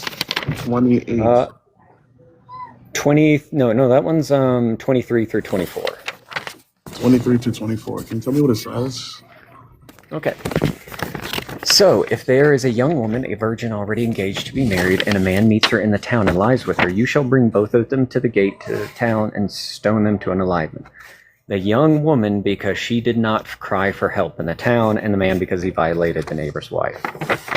So what it's saying is, if the woman has sex against her will, essentially, That's and she not what doesn't it's saying. scream out, You're asserting but it into says the if text. It doesn't say that. it's saying it. It's If saying she at doesn't any scream out, point, so what does that imply? that means she didn't resist in the town. That means she didn't cry out. Okay, so this means that they're having sex. If she was resisting, there'll be cries. Wait. Hey, No, hold I'm on. gonna butt No, in no. real quick. Sorry, Deacon. Alright. So, I'm 5'5". Let's say it's a 6 foot something man who grabs me and forces me down in an alleyway. First of all, they're stronger than me. Second of all, they have their hand over my mouth or a knife to my throat. Okay. How the hell do you expect me to be able to scream out? To be fair, you're not a medieval Israelite, so this obviously is not written for you within that context. You know what context it's written in, you're taking it out of it. Yeah, but it's the principle. If she's not able to scream, then she Yeah, won't but be you're heard, you asserting know? she's unable to scream. Yeah, because if she screams, then likely she would be unalived. What? Where's that in Yeah, text? it's not. I'm talking about the example. Okay, well that's an example. It's not in the text. In the text, it specifically says if a woman has sex inside of a town. However, it doesn't say consensual and it doesn't say non-consensual. What it does is it puts a blanket effect over it that if she doesn't scream, then she needs to be unalived. So that means Okay, why do anytime you a think woman they would has, act if she doesn't scream? What do you think that entails? And when they're having sex, what do you think that entails also? They're having he could be sex raping outside her. of wedlock. They're sleeping together Yeah, he could be outside of the raping her. covenant. So no, you don't Again, have to he be could be raping raping somebody. her. Okay, but you're Why is saying it not that rape? because you made Tell an me where the assertion without any like pretense. You're the adding on Bible to does. it. The Bible does not give limitations of this law. It simply says if a woman who is virgin and engaged has sex for any reason inside of a town, she is to be unalived if she is Now not you're heard. saying any. It doesn't say any time. It says if a virgin, that means any. I mean, you can kind of read the context of the human language and how English works. You can say any and a, and it kind of means the same thing. So it's saying that if a virgin does not scream out, she is to be unalived. It does not say grape or not grape. But Okay, if you but you're adding in grape into it. But So if you obviously, include all the parameters of sexual intercourse, whether it's forced or non-forced, Mhm. that fits into that equation. So if a woman does get raped and she doesn't scream out as part of that law, she is to be stoned to unalivement. as I said before, this was written for ancient Israel, not you now. But Jesus So said we have to follow those laws. Jesus said they're still in no, he effect. doesn't. You can see who those laws are written for. As written for Israel at a certain time. That's why it's a Well, then legalistic law. It's not the moral law. Christianity's not for you either. Jesus specifically Christianity said, is don't for go to me. the Gentiles. No, Jesus Yeah, said, don't go to the because first to the Gentiles. Jew, then to the Gentiles. That's what Paul says. No, Paul, yeah, but Paul directly So you deny Paul? contradicts Of Jesus. course. Paul goes against Jesus' teachings and You comes up with need his Paul to own. be false just so that you can say what you're saying. Paul is false. We don't even know if Exactly. Paul existed. He directly contradicts don't know if Jesus Paul on exists. multiple occasions. Why would we Are listen to you? Paul? I have a question. Are you a mythicist? Is this where this is going?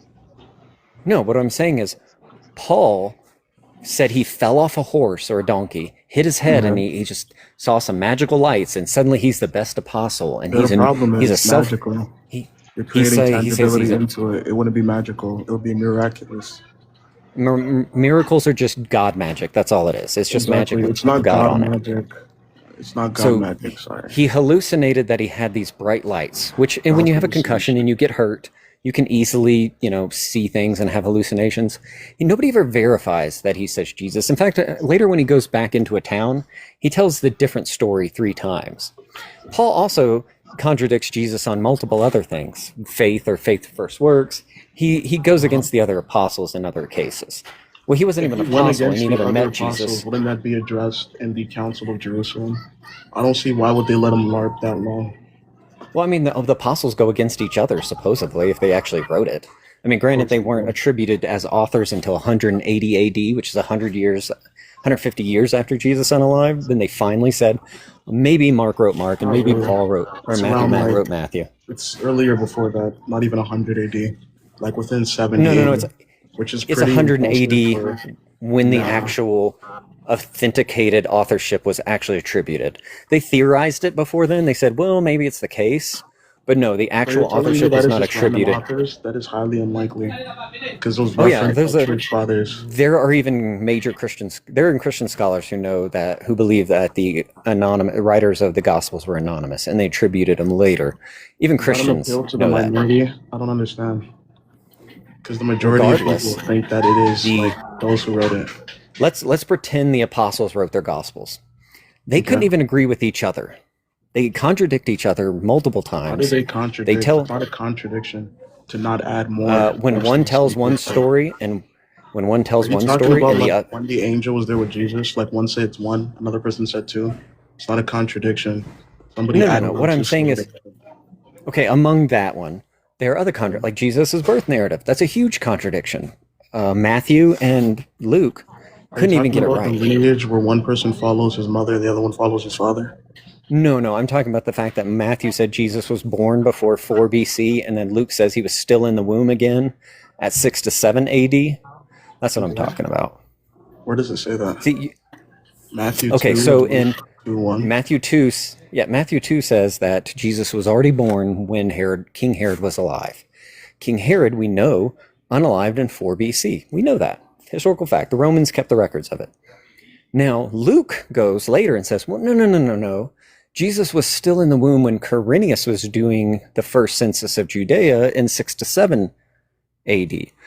But you really don't want to go off the Luke one, because the Luke one contradicts history as well. So it's kind of problematic in its own right. So if the Gospels can't even agree with each other, why should we believe them?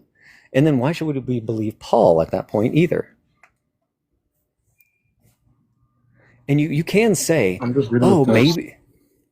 You can go with the story that a lot of Christians like to use with their apologetics is there might have been another census that Quirinius held. Yes, there might have been, but that other census that was talked about was in the city of Apamea, like 100 miles to the north, not even close to Judea. So how do you reconcile these gospels not even agreeing with each other? I mean, the idea of the Jesus virgin birth narrative wasn't Matthew made that up. Matthew invented that off a shitty translation. Mark didn't even mention it, and Mark wrote it. And half of Luke, or half of Matthew, is plagiarized from Mark. So Matthew made up this other narrative. So how am I supposed to hold the Gospels in any sort of authenticity? Why Paul? Why any of that? When they contradict each other. Kind of dish galloping. Can we deal with one thing at a time? Okay, so the birth narrative. Let's describe that one. Tell me how that's not a contradiction.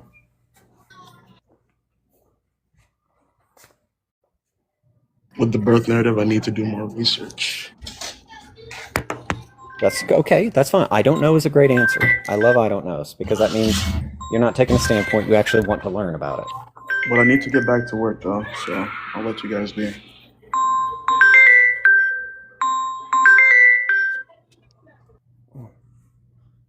So the idea of God with these grape laws. Let's go to another grape law, or not a grape law. God victimizing women. Let's go for that law. He left. What about? Oh, he left. Yeah, he Aw. said he had to go back to work allegedly. Yeah, go back to work, and go work up some lies.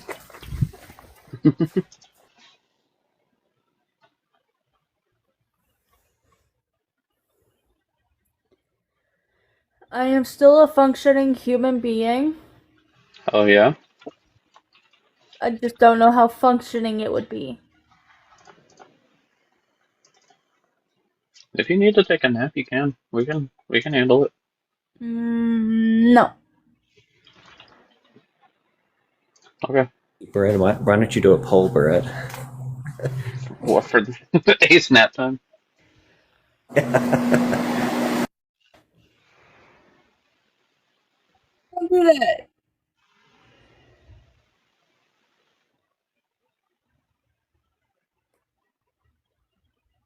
No.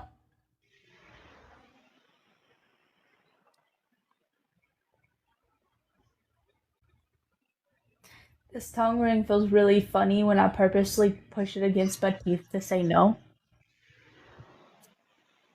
Oh, there's a request up. Huh. Oh, it's just Bucky. Huh. Bucky, did you purposefully Alright, everybody, if you look in the top left of your screen, you will see a poll. Make sure you go vote. Make sure you read all the options before you vote. Oh, fuck you! What the fuck?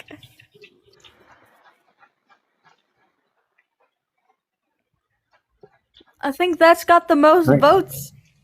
It's got the only votes. Okay, everybody go in and vote. Everybody vote.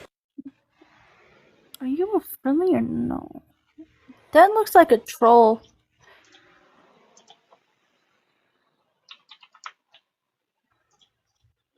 Four followers. DMRN. I don't know if Bucky meant to request up. I've seen DMR around. They tend to come into Heathen's Live and just yap in the comments. I've never seen them in the request box before. See, you should have put one that says no, but drink water. That's what you should have done. Because a lot of people said they're clicking that one just for the water. Okay. Oh, you want to... Okay. We're going to let Bucky up then. Because Bucky wants...